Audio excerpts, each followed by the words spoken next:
ഹരേ ഹരേ രാമ രാമ ഹരേ ഹരേ ഹരേ കൃഷ്ണ കൃഷ്ണ കൃഷ്ണ ഹരേ ഹരേ ഹരേ രാമ ഹരേ ഹരേ കൃഷ്ണ കൃഷ്ണ കൃഷ്ണ ഹരേ ഹരേ ഹരേ രാമ രാമ രാമ ഹരേ ഹരേ ഹരേ കൃഷ്ണ കൃഷ്ണ കൃഷ്ണ ഹരേ ഹരേ ഹരേ രാമ രാമ രാമ ഹരേ ഹരേ കൃഷ്ണ കൃഷ്ണ ഹരേ ഹരേ ഹരേ രാമ രാമ രാമ ഹരേ ഹരേ കൃഷ്ണ കൃഷ്ണ കൃഷ്ണ ഹരേ രാമ രാമ രാമ ഹരേ ഹരേ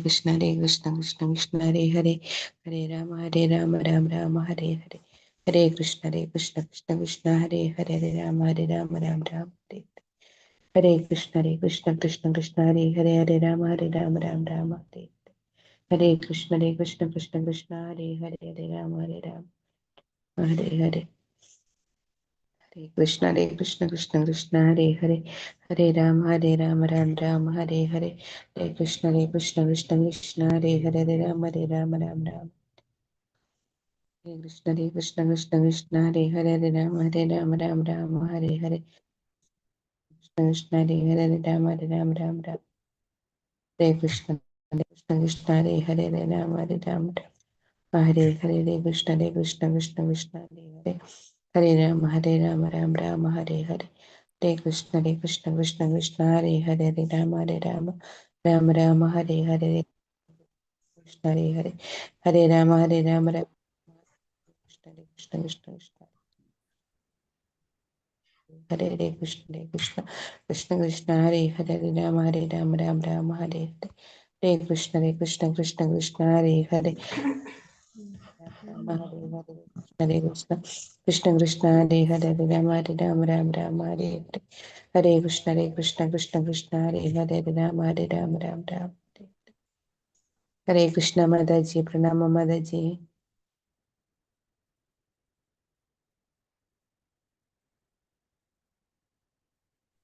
हरे कृष्ण माता जी.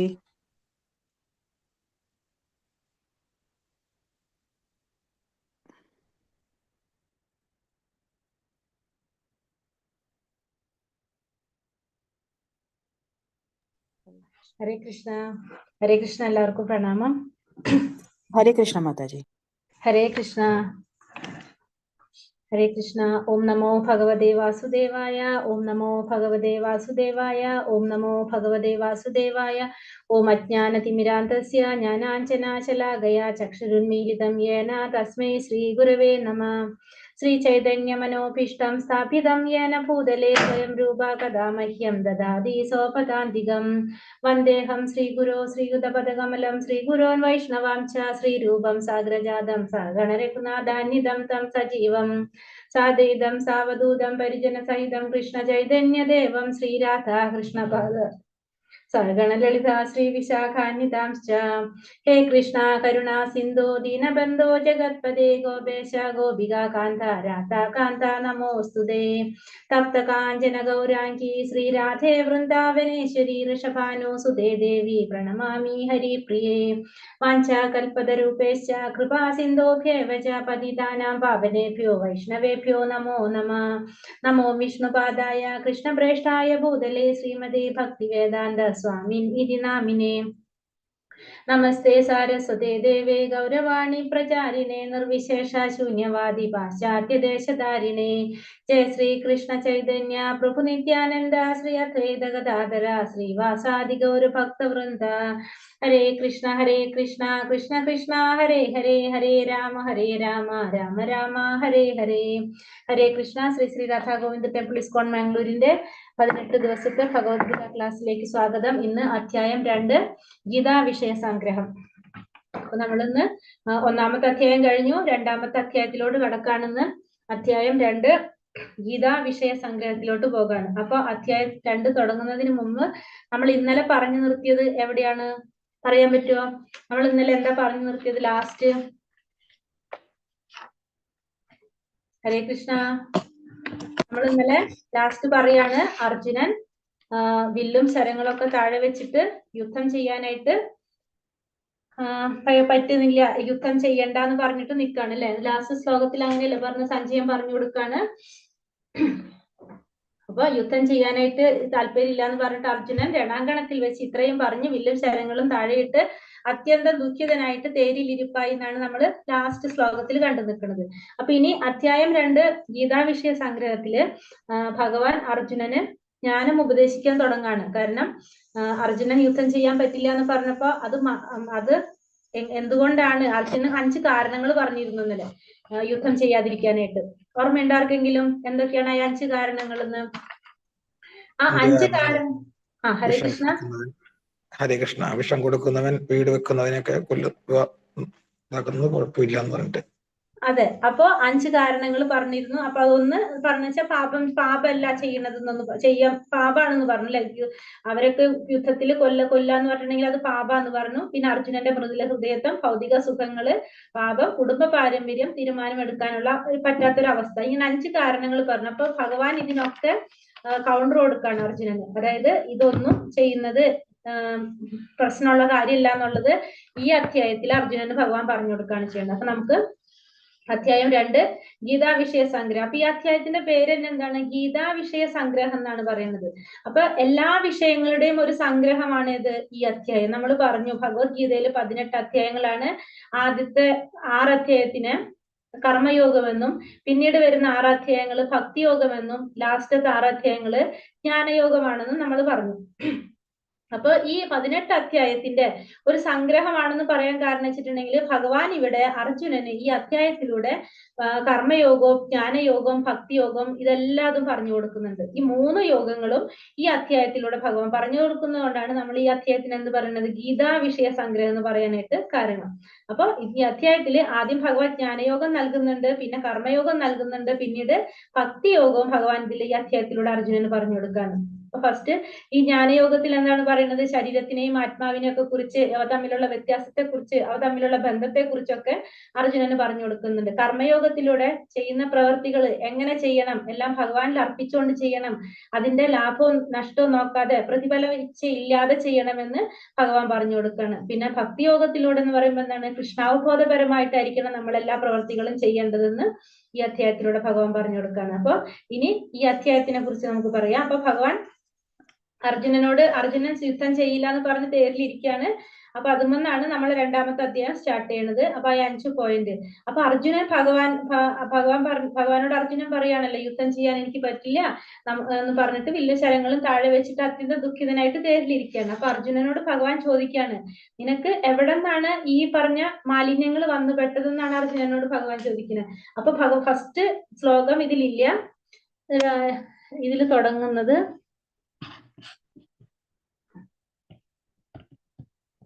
ഇതില് ബ്രഹ്മം പരമാത്മാവ് ഭഗവാനെ കുറിച്ചാണ് തുടങ്ങുന്നത്. അപ്പൊ അതിനു മുന്നേ ഭഗവാൻ പറയുന്ന ആദ്യത്തെ ശ്ലോകം നമുക്കൊന്ന് നോക്കാം. ആദ്യത്തെ ശ്ലോകം എന്ന് വെച്ചാൽ 2ാമത്തെ അധ്യായത്തിലെ 2ാമത്തെ ശ്ലോകത്തിൽ ഭഗവാൻ പറയുന്ന ഫസ്റ്റ് ശ്ലോകമാണത്. ശ്രീ ഭഗവാനുവാച ഉദസ്ത്വാകസ്മലവിതം വിഷമേ സമുപസ്ഥിതം അനാര്യാജുഷ്ടമസൂർഗ്യം അകീർത്തികരം അർജുന. ഭഗവാൻ അർജുനനോട് പറയാണ്, ശ്രീ ഭഗവാൻ പറഞ്ഞു, പ്രിയപ്പെട്ട അർജുന, നിനക്ക് എവിടെ നിന്നാണ് ഈ മാലിന്യം വന്നുപെട്ടത്? ജീവിതത്തിന്റെ മൂല്യം എന്തെന്ന് അറിയുന്ന ഒരാൾക്ക് ഇതൊട്ടും യോജിച്ചതല്ല. ഉപരിലോകങ്ങളിലേക്കല്ല, അകീർത്തിയിലേക്കാണ് ഇത് നയിക്കുക. അപ്പൊ ഭഗവാന്റെ അടുത്ത് അർജുനൻ യുദ്ധം ചെയ്യാനായിട്ട് താല്പര്യമില്ല എന്ന് പറഞ്ഞ് വില്ലും ശരങ്ങളും താഴ്ത്തി വെച്ചപ്പോ അർജുനനോട് ഭഗവാൻ ചോദിക്കാണ്, അർജുന, നിനക്ക് എവിടെ നിന്നാണ് ഈ മാലിന്യം വന്നു പെട്ടത്? ഈ ജീവിതത്തിന്റെ മൂല്യം എന്തെന്ന് അറിയുന്ന ഒരാൾക്കൊട്ട് യോജിച്ചൊരു പ്രവൃത്തിയല്ല ഇത്. നിന്നെ എന്തിലാണ്? ഉപരിലോകങ്ങളിലേക്കല്ല നിന്നെ നയിക്കുന്നത്. എവിടേക്കാണ്? അകീർത്തിയിലേക്കാണ് നിന്നെ നയിക്കുന്നത്. കാരണം അർജുനൻ വില്ലാളി വീരനാണ്. അർജുനന്റെ ധർമ്മം എന്താണ്? ക്ഷത്രിയനാണ് അർജുനൻ. യുദ്ധം ചെയ്യുക എന്നുള്ളതാണ് ആരുടെ ധർമ്മം? ക്ഷത്രിയന്റെ ധർമ്മം. അപ്പൊ അർജുനൻ യുദ്ധം ചെയ്യാതെ നിന്ന് കഴിഞ്ഞാൽ അത് അർജുനൻ എന്തിലേക്ക് നയിക്കുന്ന പറയുന്നത്? അകീർത്തിയിലേക്ക് നയിക്കുന്നതാണ് ഇവിടെ ഭഗവാൻ പറഞ്ഞു കൊടുക്കുന്നത്. അപ്പൊ അതുകൊണ്ട് ചോദിക്കാണ്, അർജുന, നിനക്ക് എവിടെ നിന്നാണ് ഈ മാലിന്യം വന്നു പെട്ടത്? നീ ഇതൊക്കെ ചെയ്തു കഴിഞ്ഞാൽ, ഇങ്ങനെ നീ തീരുമാനിച്ചു കഴിഞ്ഞാൽ നിന്നെ ഇത് അകീർത്തിയിലേക്കാണ് നിന്നെ നയിക്കുന്നത് എന്ന് ഭഗവാൻ ഇവിടെ പറഞ്ഞു കൊടുക്കാണ്. അപ്പൊ ഭഗവാൻ ഇവിടെ പറഞ്ഞു കൊടുത്തിട്ട് എന്നിട്ടും എന്താണ് സംഭവിക്കുന്നത്? ഇപ്പൊ ഭഗവാൻ ഇങ്ങനെ പറഞ്ഞു. അപ്പൊ ഇനി അതിനെക്കുറിച്ച് പറയാണ്. ഭഗവാൻ ഫസ്റ്റ് ശ്ലോകത്തിൽ ഇങ്ങനെ പറഞ്ഞിട്ട് ഈ ഭൗതിക ശരീരത്തിന്റെയും ആത്മാവിന്റെയും ഈ പഠനത്തിലൂടെ നമ്മൾ ആത്മസാക്ഷാത്കാരത്തിൽ എത്താൻ ശ്രമിക്കാൻ വേണ്ടിയിട്ട് അതിനു വേണ്ടിയിട്ടാണ് ഭഗവാൻ ആ ഒരു സ്റ്റെപ്പ് എടുത്തു കൊടുക്കുന്നത്. അപ്പൊ നമ്മൾ ഈ ശരീരവും ആത്മാവും തമ്മിലുള്ള വ്യത്യാസം എന്താണെന്നും അതിന്റെ പഠനം നടത്തി ആത്മസാക്ഷാത്കാരത്തിലേക്ക് എത്തിക്കാനായിട്ട് ഭഗവാൻ നമ്മളെ ശ്രമിക്കുകയാണ്. അപ്പൊ അതാണ് ഈ രണ്ടാമത്തെ ശ്ലോകത്തില് ഭഗവാൻ ഇനി ആത്മസാക്ഷാത്കാരത്തിന്റെ വഴികളാണ് നമുക്കിവിടെ ഭാവാർത്ഥത്തിൽ പ്രഭാതർ പറയുന്നുണ്ട്. അതാണ് ഇവിടെ കൊടുത്തിരിക്കുന്നത്. അപ്പൊ നമുക്ക് അത് തൊട്ട് നമുക്ക് നോക്കാം. അപ്പൊ ഭഗവാൻ ശ്രീകൃഷ്ണൻ എന്താണ് ഭൗതിക ശരീരത്തെയും ആത്മാവിനെയും കുറിച്ച് നിഷ്കൃഷ്ടമായ പഠനം നടത്തി നമ്മളെ ആത്മസാക്ഷാത്കാരത്തിലേക്ക് എത്തിക്കാനായിട്ട് ശ്രമിക്കുകയാണ് ചെയ്യുന്നത്. അപ്പൊ അതില് ഫസ്റ്റ് ആത്മസാക്ഷാത്കാരത്തിന്റെ 3 വിധത്തിൽ ആത്മസാക്ഷാത്കാരം നേടാൻ സാധിക്കും നമുക്ക്. അപ്പൊ ആത്മസാക്ഷാത്കാരത്തിന്റെ 3 ഘട്ടങ്ങൾ നമുക്ക് പറയുകയാണെങ്കിൽ ബ്രഹ്മസാക്ഷാത്കാരം, പരമാത്മാ സാക്ഷാത്കാരം, ഭഗവത് സാക്ഷാത്കാരം 3 തരത്തില് ആത്മസാക്ഷാത്കാരം നടത്താം. ബ്രഹ്മസാക്ഷാത്കാരം, പരമാത്മാ സാക്ഷാത്കാരം, ഭഗവത് സാക്ഷാത്കാരം. അപ്പൊ ഫസ്റ്റ് നമ്മൾ ബ്രഹ്മസാക്ഷാത്കാരം ഫസ്റ്റ് പറയുന്നത്. അപ്പൊ ബ്രഹ്മസാക്ഷാത്കാരം എന്ന് പറഞ്ഞാൽ ആ പിക്ചറിൽ കണ്ടാൽ തന്നെ നമുക്കറിയാം ഒരു പ്രകാശമാണ് നമുക്ക് അവിടെ ഫീൽ ചെയ്യുന്നത് അല്ലെ. അപ്പൊ ബ്രഹ്മസാക്ഷാത്കാരത്തില് എന്താ ചെയ്യുന്നത്? ആധ്യാത്മിക ലോകത്തിലെ പ്രകാശമാണത്. അതായത് ഭഗവാന്റെ ശരീരത്തിലെ ഒരു പ്രകാശം, അതായത് ജ്യോതിസ് എന്നൊക്കെ പറയില്ലേ നമ്മൾ, ആ ജ്യോതിസാണ് ഈ ബ്രഹ്മസാക്ഷാത്കാരം എന്ന് പറയുന്നത്. അപ്പൊ വൈകുണ്ഠ ലോകങ്ങളിലൊക്കെ ഉള്ള പ്രകാശം അപ്പൊ അതെന്താണ്? അത് ഈ ബ്രഹ്മത്തില് വിശ്വസിക്കുന്നവർ, ഈ ബ്രഹ്മത്തില് ആരാധിക്കുന്നവർ, ബ്രഹ്മനെ ആരാധിക്കുന്നവർക്ക് എന്താ സംഭവിക്കുന്നത്? അവര് വേറെ ലോകങ്ങളിലേക്കൊന്നും പോകില്ല. അവര് ഭഗവാന്റെ ആ ഒരു പ്രകാശത്തിൽ ലയിക്കുകയാണ് ചെയ്യുന്നത്. അവര് ഭഗവാന് രൂപമില്ല എന്നാണ് അവർ വിചാരിക്കുന്നത്. അപ്പൊ അവർക്ക് അറിയുന്നതാണ് അൾട്ടിമേറ്റ് നമ്മൾ എവിടെ വരെ എത്തുന്നുള്ളൂ? ആ പ്രകാശത്തിൽ വന്ന് ലയിക്കുകയാണ് ചെയ്യുന്നത്. അപ്പൊ അവർക്ക് ഭഗവാന് രൂപം ഉണ്ടെന്ന് അവർ ചിന്തിക്കുന്നില്ല. അവർ ആ ഒരു പ്രകാശത്തിൽ വന്ന് ലയിക്കുകയാണ്. അതാണ് എന്ത്? ബ്രഹ്മസാക്ഷാത്കാരം എന്ന് പറയുമ്പോൾ ബ്രഹ്മത്തിൽ വരെ ആരെത്തുന്നുള്ളൂ? ഈ ബ്രഹ്മനിലേക്ക് എത്താനായിട്ട് ആഗ്രഹിക്കുന്നവര് അതുവരെ അവർക്ക് എത്താൻ സാധിക്കുന്നില്ല. അപ്പൊ ഭഗവാന്റെ ആ പ്രകാശത്തിൽ വന്ന് ലയിക്കുന്നതാണ് എന്ത്? ബ്രഹ്മസാക്ഷാത്കാരം. നെക്സ്റ്റ് വന്നിട്ട് പരമാത്മാ സാക്ഷാത്കാരം. പരമാത്മാ സാക്ഷാത്കാരം എന്ന് പറഞ്ഞാൽ എന്താണ്? നമ്മുടെ എല്ലാ ഹൃദയത്തിൽ വാഴുന്ന ഭഗവാൻ, ചതുർഭുജ രൂപത്തിലുള്ള ശംഖ് ചക്ര ഗദാ പത്മത്തോട് കൂടിയ ഭഗവാന്റെ ആ വിഷ്ണുമൂർത്തി രൂപം. പക്ഷെ എന്താണ്? അതിനെ പ്രാപിക്കാനായിട്ട് നമുക്ക് കുറെ വർഷങ്ങൾ ആവശ്യം വരും. കാരണം തപസ് ധ്യാനമൊക്കെ ചെയ്ത് കുറെ വർഷങ്ങളിലൂടെ ഒക്കെ ആയിരിക്കും നമുക്ക് എന്ത് സാധിക്കുന്നത്? ഈ പരമാത്മാ സാക്ഷാത്കാരം സാധിക്കുക. അപ്പൊ നമുക്ക് എവിടേക്ക് പോകാൻ സാധിക്കും? വൈകുണ്ഠ ലോകങ്ങളിലേക്ക് പോകാനായിട്ട് സാധിക്കും. പക്ഷെ അതിന് നമുക്ക് കുറെ ജന്മങ്ങൾ എടുക്കേണ്ടതായിട്ട് വരും. അപ്പൊ ഫസ്റ്റ് വരുന്നത് ബ്രഹ്മസാക്ഷാത്കാരം. ബ്രഹ്മസാക്ഷാത്കാരത്തിൽ ഭഗവാന്റെ ആ ഒരു പ്രകാശമാണ്.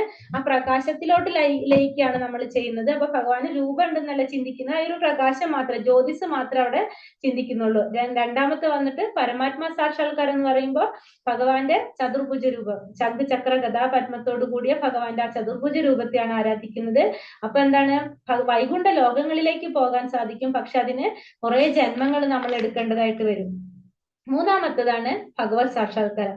ഭഗവത് സാക്ഷാത്കാരം വളരെ എളുപ്പമാണെന്നാണ് പറയുന്നത്. കാരണം കലിയുഗത്തില് ഏറ്റവും എളുപ്പത്തിൽ സാധിക്കുന്നതാണ് ഭഗവത് സാക്ഷാത്കാരം. ഭഗവാന്റെ ഭക്തിയുഗ സേവനങ്ങൾ ചെയ്തുകൊണ്ട് നമുക്ക് ഭഗവാനെ പ്രാപിക്കാനായിട്ട് സാധിക്കുന്നതാണ് എന്ത്? ഭഗവത് സാക്ഷാത്കാരം. ഈ 3 തരത്തിലാണ് ആത്മസാക്ഷാത്കാരം നേടാനായിട്ട് നമുക്ക് സാധിക്കുന്നത്.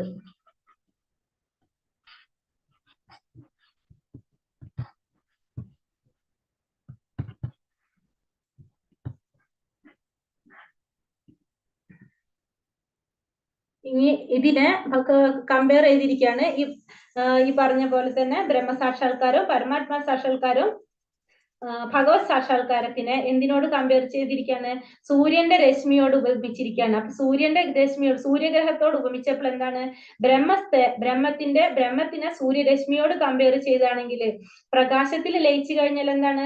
സൂര്യ ഭഗവാനെ നമുക്ക് അറിയാനായിട്ട് സാധിക്കുന്നില്ല. ആ ഒരു പ്രകാശം മാത്രമേ നമുക്ക് മനസ്സിലാകുന്നുള്ളൂ. അതാണ് പറയുന്നത് ബ്രഹ്മവും സൂര്യന്റെ ആ ഒരു പ്രകാശവും തമ്മിൽ. അപ്പൊ ആ പ്രകാശത്തിൽ ലയിക്കുന്നല്ലാതെ നമുക്ക് സൂര്യദേവനെ കുറിച്ച് നമുക്ക് അറിയാനായിട്ട് സാധിക്കുന്നില്ല. ഇനി പരമാത്മാ സാക്ഷാത്കാരത്തിന് എന്താണ്?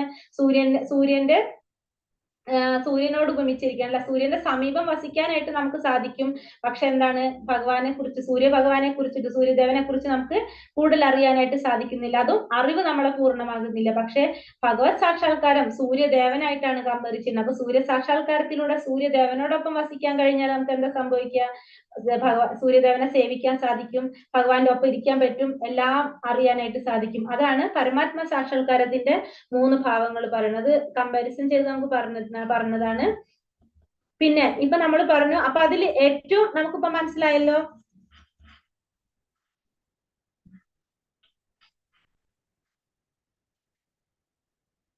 ഹരേ കൃഷ്ണ ഷെയർ കാണുന്നുണ്ടോ അവിടെ? ഇല്ല മാതാജി, കാണുന്നില്ല. ഇല്ല, സ്ക്രീൻ കാണാൻ പറ്റുന്നുണ്ട് മാതാജി. അധ്യായം 4, 3, 2 ഓക്കെ ഓക്കെ ഓക്കെ, മനസ്സിലായി. വന്നില്ലേ? ഓക്കെ. വന്നു.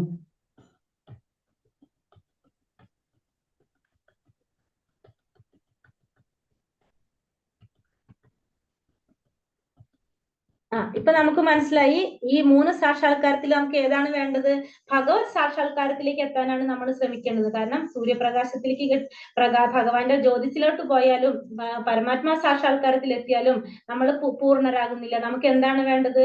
പരമാത്മാ സാക്ഷാത്കാരമല്ല, ജ്യോതിസിന്റെ ബ്രഹ്മ സാക്ഷാത്കാരം. നമുക്ക് വേണ്ടത് എന്താണ്? ഭഗവത് സാക്ഷാത്കാരത്തിലേക്ക് എന്നാണ്. ആത്മസാക്ഷാത്കാരം നേടാൻ നമുക്ക് എവിടേക്കാണ്? ഭഗവാനിലേക്കാണ് എത്താനായിട്ടാണ് നമ്മൾ ശ്രമിക്കേണ്ടത്. ഭഗവത് സാക്ഷാത്കാരം നേടാനാണ് നമ്മൾ ശ്രമിക്കേണ്ടത്. ഭഗവത് സാക്ഷാത്കാരം. അപ്പൊ ഭഗവാൻ എന്ന് പറഞ്ഞാൽ എന്താണ്? നമുക്ക് ഇവിടെ പരാശര മഹർഷി ഭഗവാനെ കുറിച്ച് പറയുന്നുണ്ട്. വ്യാസദേവന്റെ പിതാവായിട്ടുള്ള പരാശര മുനി ഭഗവാനെ കുറിച്ച് പറയുന്നത് എന്താണ്? സമ്പത്ത്, കീർത്തി, ശക്തി, ജ്ഞാനം, വൈരാഗ്യം, സൗന്ദര്യം, ഈ 6 ഗുണങ്ങളും ഉള്ളത്. ഈ 6 ഗുണങ്ങളും ഫുള്ള് അടങ്ങിയിരിക്കുന്നത് ആരിലാണോ അവരാണ് ആര്? ഭഗവാൻ എന്ന് പറയുന്നത്. അപ്പൊ ഭഗവാൻ എന്ന് പറയുമ്പോൾ സമ്പത്ത്, ശക്തി, യശസ്, സൗന്ദര്യം, ജ്ഞാനം, ത്യാഗം, ഇത് പരിപൂർണമായിട്ട് ഉൾക്കൊള്ളുന്ന പരമപുരുഷനാണ് ആര്? ഭഗവാൻ ശ്രീകൃഷ്ണൻ. അപ്പൊ അതുകൊണ്ട് ഇത് 6ഉം ആരിലുണ്ടോ അവര് ഭഗവാനാണ്. ഇതെല്ലാതും ഒരേപോലെ ഉള്ളത് ആരിൽ മാത്രാണ്? ഭഗവാനിൽ മാത്രാണ്. അതായത് ഭഗവാനായിട്ടുള്ള പരമദിവ്യോത്തമ പുരുഷനായിട്ടുള്ള ഭഗവാൻ ശ്രീകൃഷ്ണനിൽ മാത്രമാണ്. അത് അവകാശപ്പെടാനായിട്ട് വേറെ ആർക്കും സാധ്യമല്ല. അതുകൊണ്ട് നമുക്ക് ഭഗവാനെ, ഈ 6 ഗുണങ്ങളുള്ള വ്യക്തി ആണ് ആര്? ഭഗവാൻ എന്ന് പറയാം. അതുകൊണ്ടാണ് ബ്രഹ്മസംഹിതയിൽ പറയുന്നുണ്ട്, ബ്രഹ്മാവ് പറയുന്നുണ്ട്. എന്താണ് ബ്രഹ്മസംഹിതയിൽ പറയുന്നത്? ഈശ്വര പരമകൃഷ്ണ സച്ചിദാനന്ദ വിഗ്രഹ അനാദിരാതിർ ഗോവിന്ദ സർവകാരണ കാരണം. അപ്പോ അദ്ദേഹത്തെ കവച്ചു വെക്കാനായിട്ട് ആർക്കും സാധ്യമല്ല. അദ്ദേഹം ആരാണ്? സച്ചിദാനന്ദ സ്വരൂപനാണ്, സച്ചിദാനന്ദനാണ്, സർവകാരണങ്ങൾക്കും കാരണഭൂതനാണ്. അപ്പൊ സത്യചിത്ത് ആനന്ദനാണ് ആര്? ഭഗവാൻ എന്ന് പറയുന്നത്. സത്ത് എന്ന് പറഞ്ഞാൽ എന്താണ്? ശാശ്വതമായിട്ടുള്ളത്. ചിത്ത് എന്ന് പറഞ്ഞാലോ ഫുൾ ഓഫ് നോളേജ് ആണ്, അല്ലെ? ചിത്ത്. ഇനി ആനന്ദം എന്ന് വെച്ചിട്ടുണ്ടെങ്കിലോ എല്ലാവരും എന്താണ്? എല്ലാത്തിനും ആനന്ദത്തിന്റെ ഒരു ഉറവിടം. അപ്പൊ അത് എവിടെ മാത്രമേ ഉണ്ടാവുള്ളൂ? ഭഗവാനിൽ മാത്രമേ ഉണ്ടാവുന്നുള്ളൂ. അപ്പൊ നമ്മള് ആത്മസാക്ഷാത്കാരത്തിൽ നമുക്ക് എന്താണ് നമ്മൾ ആഗ്രഹിക്കേണ്ടത്? നമ്മൾ എവിടേക്കാണ് നമ്മൾ എത്താൻ ശ്രമിക്കേണ്ടത്? ഭഗവാനിലേക്കാണ് ആത്മസാക്ഷാത്കാരം നേടാനായിട്ട് നമ്മൾ ശ്രമിക്കേണ്ടത്.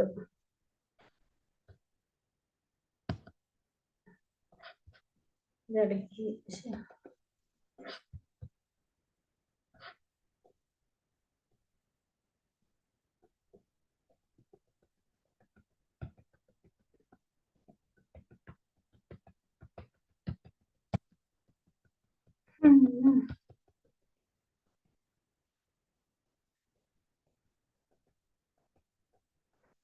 ഇനി നമ്മളെ ശ്ലോകം വരാണ്.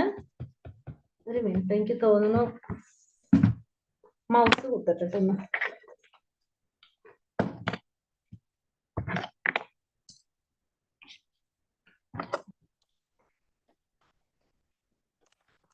തട്ടുമ്പോ ഫുള്ള് പോകുന്നത്.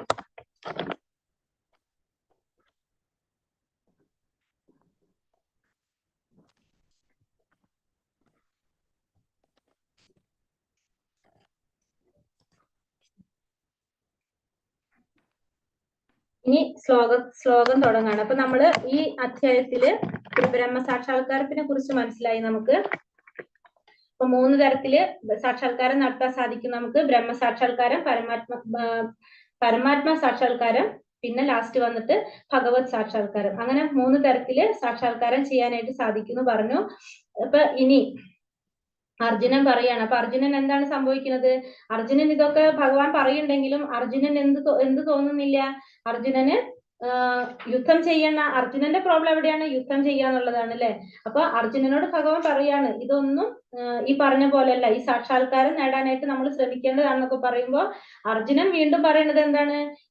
ഇവരെ കൊണ്ട് ജയിക്കുന്നതാണോ ഇവരെ തോൽപ്പിക്കുന്നതാണോ ഏതാണ് നല്ലതെന്ന് എനിക്ക് മനസ്സിലാകുന്നില്ല എന്നാണ് ആര് പറയുന്നത്? അർജുനൻ വീണ്ടും ഭഗവാനോട് പറയുന്നത് അത് തന്നെയാണ്. അപ്പൊ ധൃതരാഷ്ട്രപുത്രന്മാരെ കൊന്നിട്ട് നാം ജീവിച്ചിരുന്നിട്ട് എന്താ കാര്യം? അപ്പൊ നമ്മള് ഇപ്പോൾ ഈ യുദ്ധത്തിന് നമ്മളെ മുന്നിൽ എല്ലാവരും നിൽക്കാണ്. അപ്പൊ നമ്മൾ യുദ്ധം ചെയ്തിട്ട് എന്താ കാര്യം? നമുക്ക് യുദ്ധം ചെയ്യേണ്ട ആവശ്യമുണ്ടോ? ഇവരെ കൊന്നിട്ട് എന്താ കാര്യം എന്ന് അർജുനൻ വീണ്ടും ഇത് പറയാണ്. കാരണം അർജുനൻ എന്താണ് ചെയ്യേണ്ടതെന്ന് മനസ്സിലാവുന്നില്ല. അപ്പൊ അർജുനൻ ലാസ്റ്റ് ഭഗവാന്റെ അടുത്ത് സറണ്ടർ ആവാണ്. അപ്പൊ ഇതൊക്കെ ചിന്തിച്ചുകൊണ്ട് ഭഗവാന്റെ അടുത്ത് അർജുനൻ പറയാണ്, കർപ്പണ്യദോഷോ ബഹദ സ്വഭാവഃ പൃച്ഛാമി ത്വം ധർമ്മ സമ്മൂഢഛേദഃ യശ്രേയസാ നിശ്ചിതം ബ്രൂഹി തന്മേ ശിഷ്യസ്തേഹം ശാധി മാം ത്വം പ്രപന്നം. ഇവിടെ അർജുനൻ എന്താ പറയുന്നത്? അർജുനൻ ഭഗവാന്റെ അടുത്ത് പറയാണ്, എനിക്ക് എന്താണ് ചെയ്യുന്നതെന്ന് മനസ്സിലാകുന്നില്ല. അങ്ങനെയല്ലേ പറഞ്ഞു, കാർപ്പണ്യ ദോഷോപഹത സ്വഭാവ പൃച്ഛാമി ത്വാം ധർമ്മ സമ്മൂഢഛേദഃ യശ്രേയസാ നിശ്ചിതം ബ്രൂഹി തന്മേ ശിഷ്യസ്തേഹം ശാധി മാം ത്വം പ്രപന്നം. അപ്പൊ എന്താ പറയുന്നത്? കാർപ്പണ്യ ദോഷം കൊണ്ട്, ദൗർബല്യം കൊണ്ട് ആത്മനിയന്ത്രണം നഷ്ടപ്പെട്ട എനിക്ക് എന്താണ് ചെയ്യേണ്ടതെന്ന് എനിക്ക് മനസ്സിലാകുന്നില്ല. അർജുനൻ പറയാണ്, ദൗർബല്യം കൊണ്ട് ആത്മനിയന്ത്രണം നഷ്ടപ്പെട്ട എനിക്ക് കൃത്യനിർവഹണത്തെ പറ്റി ഒന്നും വ്യക്തമാകുന്നില്ല. ഈ അവസ്ഥയിൽ എനിക്ക് എന്താണ് യോജിച്ചതെന്ന് പറഞ്ഞു തരണം. അപ്പൊ അർജുനൻ പറയാണ് ഭഗവാനോട്. കാരണം അർജുനൻ ഇപ്പൊ ഒന്നും ചിന്തിക്കാൻ പറ്റാത്തൊരവസ്ഥയിൽ നിൽക്കാണ്. തൊട്ട് മുന്നിൽ നിൽക്കുന്നവരാരാണ്? സ്വന്തം ബന്ധുക്കളും സുഹൃത്തുക്കളും ഗുണകാംക്ഷികൾ എല്ലാവരുമാണ്. അപ്പൊ അവരൊക്കെ യുദ്ധത്തില് കൊല്ലേണ്ടി വരില്ല എന്ന് ചിന്തിച്ചിട്ടുള്ളൊരു പ്രോബ്ലമാണ് ആർക്ക് വരുന്നത്? ഇവിടെ അർജുനന് വരുന്നത്.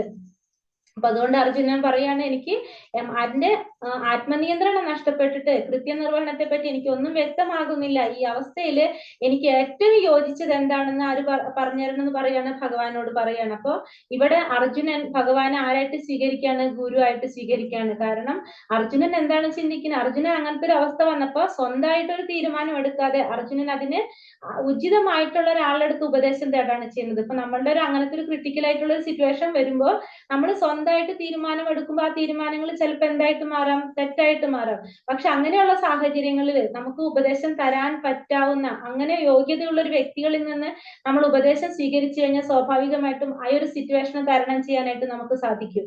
അപ്പൊ അതേപോലെ തന്നെ ഇവിടെ അർജുനൻ എന്താണ് ചെയ്യുന്നത്? അർജുനന് നമ്മൾ ആഗ്രഹിക്കാതെ, നമ്മൾ വിചാരിക്കാതെ വന്നു പെടുന്ന ചില പ്രശ്നങ്ങളാണ് ഇതൊക്കെ.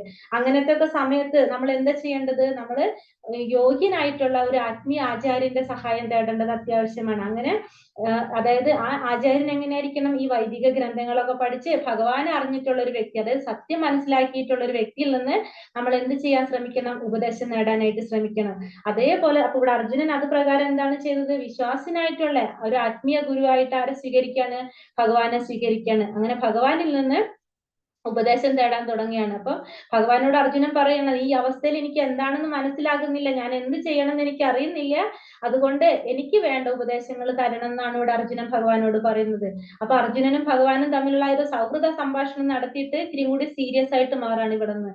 കാരണം ഇപ്പൊ അർജുനൻ ഭഗവാന്റെ ശിഷ്യനും ഭഗവാൻ ആരായി മാറി? അർജുനന്റെ ഗുരുവായി നിന്നുകൊണ്ട് ഇനി സംഭാഷണങ്ങൾ തുടങ്ങാണ്ടിരുന്നിട്ട്. അപ്പൊ ഇവിടെ നിന്ന് എന്തായി മാറിയത്? ഇത്തിരികൂടി സീരിയസ് ആയിട്ട് പോകാണ്. അപ്പൊ ഞാനിപ്പോൾ അങ്ങയെ ശരണം പ്രാപിച്ച ശിഷ്യനാണ്, ദയവായി എനിക്ക് ഉപദേശം തന്നാൽ. അപ്പൊ അവിടെ അർജുനൻ പറയാണ്, ഞാനിപ്പോ അങ്ങയുടെ ശിഷ്യനാണ്, അപ്പൊ എനിക്ക് വേണ്ട ഉപദേശങ്ങൾ തരാൻ പറയാണ്. അപ്പൊ ഭഗവാൻ ഇനി ആദ്യം തന്നെ എന്തിനെ കുറിച്ച് പറയാണ്? ആത്മാവിനെ കുറിച്ചാണ് ഫസ്റ്റ് പറയുന്നത്. കാരണം അർജുനൻ ഇവരൊക്കെ ആലോചിച്ചുള്ള വിഷമമാണ് ഈ പറഞ്ഞ പിതാമഹന്മാരും ഗുരുജനങ്ങളെ കുറിച്ചും സ്വന്തം കൂടപ്പിറപ്പുകളും പിന്നെ ആരാണ് കുറെ സുഹൃത്തുക്കളും എല്ലാവരും ഉണ്ടല്ലോ, അവരെ കുറിച്ചുള്ള വിഷമാണ് അർജുനൻ ഏറ്റവും പ്രധാനമായിട്ട് പറയുന്നത്, അല്ലെ? അപ്പൊ അർജുനനോട് ഭഗവാൻ പറയുന്നത് എന്താണ്? നീ അവരെ കുറിച്ചോർത്ത് വിഷമിക്കേണ്ട ആവശ്യമില്ല, അവരുടെ മരണത്തെ കുറിച്ചൊന്നും ഓർത്ത് വിഷമിക്കേണ്ട ആവശ്യമില്ല എന്ന് പറയുന്നത്. അതിനായിട്ട് ഭഗവാൻ പറയുന്ന ശ്ലോകമാണ് ഇപ്പൊ 13ാമത്തെ ശ്ലോകത്തിലാണ് പറയുന്നത്. എന്താണ് പറയുന്നത്? ആത്മാവിനെ കുറിച്ച് പറയാണ് ഫസ്റ്റ് തന്നെ. ദേഹിനോസ്മിൻ യഥാ ദേഹേ കൗമാരം യൗവനം ജരാ തഥാ ദേഹാന്തര പ്രാപ്തിർ ധീരസ്തത്രാന മുഹ്യതി. ഇവിടെ എന്താ പറയുന്നത്? ശരീരസ്ഥനായ ആത്മാവ് ബാല്യത്തിൽ നിന്ന് യൗവനത്തിലേക്കും പിന്നെ വാർദ്ധക്യത്തിലേക്കും കടക്കുന്നത് പോലെ മരണശേഷം മറ്റൊരു ശരീരത്തിലേക്ക് പ്രവേശിക്കുന്നു. സമചിത്തനായ ഒരാൾക്ക് ഈ പരിണാമത്തെ പറ്റി സംഭ്രമം ഉണ്ടാകുന്നില്ല. അപ്പൊ എന്താ ഫസ്റ്റ് പറയുന്ന? ഭഗവാൻ പറയുന്നവർക്കാണ് ഈ ശരീരസ്ഥനായ ആത്മാവ് ബാല്യത്തിൽ നിന്ന് യൗവനത്തിലേക്കും യൗവനത്തിൽ നിന്ന് വാർദ്ധക്യത്തിലേക്കും കടക്കുന്നത് പോലെ മരണശേഷം മറ്റൊരു ശരീരത്തിലേക്ക് പ്രവേശിക്കുന്നു.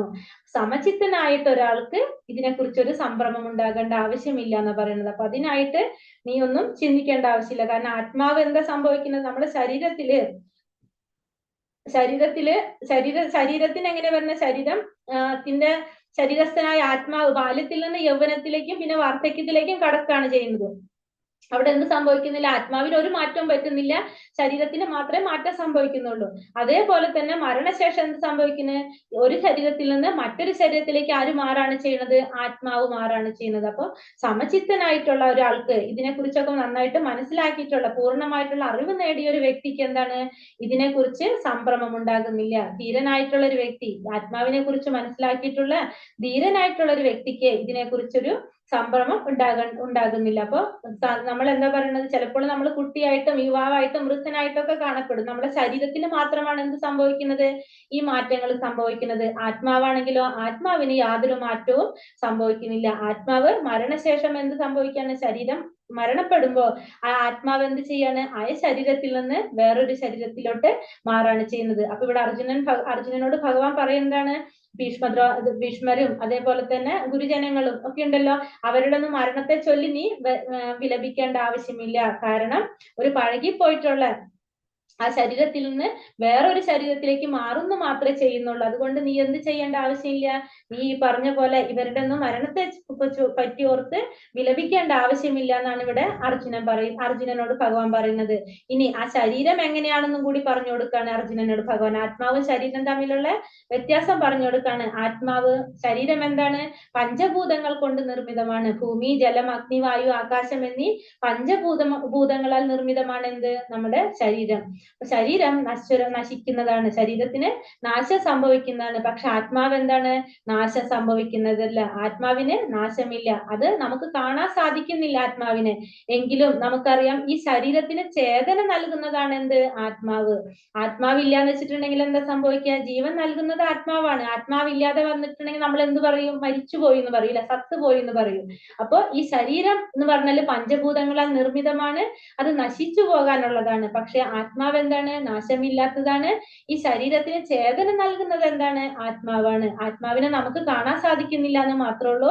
ആ ആത്മാവാണ് നമ്മളെ ശരീരത്തിന് ചേതന നൽകുന്നത്, അതായത് ജീവൻ നൽകുന്നത് ആത്മാവാണ്. ആത്മാവില്ലെങ്കിൽ നമുക്കറിയാം ശരീരം, നമ്മൾ പറയും ആ സത്തുപോയി, അതിന്റെ ചത്തുപോയി എന്ന് നമ്മൾ പറയും. അതാണ് അപ്പൊ ആത്മാവും ശരീരവും തമ്മിലുള്ള വ്യത്യാസം പറഞ്ഞു കൊടുക്കുകയാണ്. അപ്പൊ ശരീരത്തിൽ നമ്മളിപ്പോ പറഞ്ഞത് തന്നെ ഒന്നുകൂടി പറഞ്ഞു കൊടുക്കുകയാണ്. നമ്മളുടെ ആ ഒരു ലൈഫ് സൈക്കിൾ പറയാണ്. എന്താണ്? നമ്മൾ ശൈശവം വന്നു, ബാല്യം വന്നു, കൗമാരം വന്നു, യൗവനം വന്നു, വാർദ്ധക്യം വന്നു, ഇങ്ങനെ ഓരോ നമ്മളുടെ സ്റ്റേജസിൽ കൂടെ നമ്മുടെ ശരീരം കടന്നു പോയിക്കൊണ്ടിരിക്കുകയാണ്. പക്ഷെ ആത്മാവിന് ഇതൊന്നും ബാധിക്കുന്നില്ല. ആത്മാവിന് ഈ മാറ്റമൊന്നും സംഭവിക്കുന്നില്ല. ശരീരം മാത്രമേ നമ്മളുടെ മുന്നിൽ എന്താണ്? ആ ശരീരത്തിന് മാത്രമേ മാറ്റം സംഭവിക്കുന്നുള്ളൂ. ആത്മാവ് ഒരു മാറ്റമില്ലാതെ ആ ശരീരത്തിന് വരുന്ന ആ മാറ്റങ്ങൾക്കനുസരിച്ച് അതിങ്ങനെ പോയിക്കൊണ്ടിരിക്കുന്നു എന്നുള്ള അതിൽ തന്നെ നിന്നുകൊണ്ടിരിക്കുന്നു. പക്ഷെ ശരീരമാണ് നമ്മളുടെ മാറിക്കൊണ്ടിരിക്കുന്നത്. ആത്മാവിന് യാതൊരു തരത്തിലുള്ള മാറ്റവും സംഭവിക്കുന്നില്ല.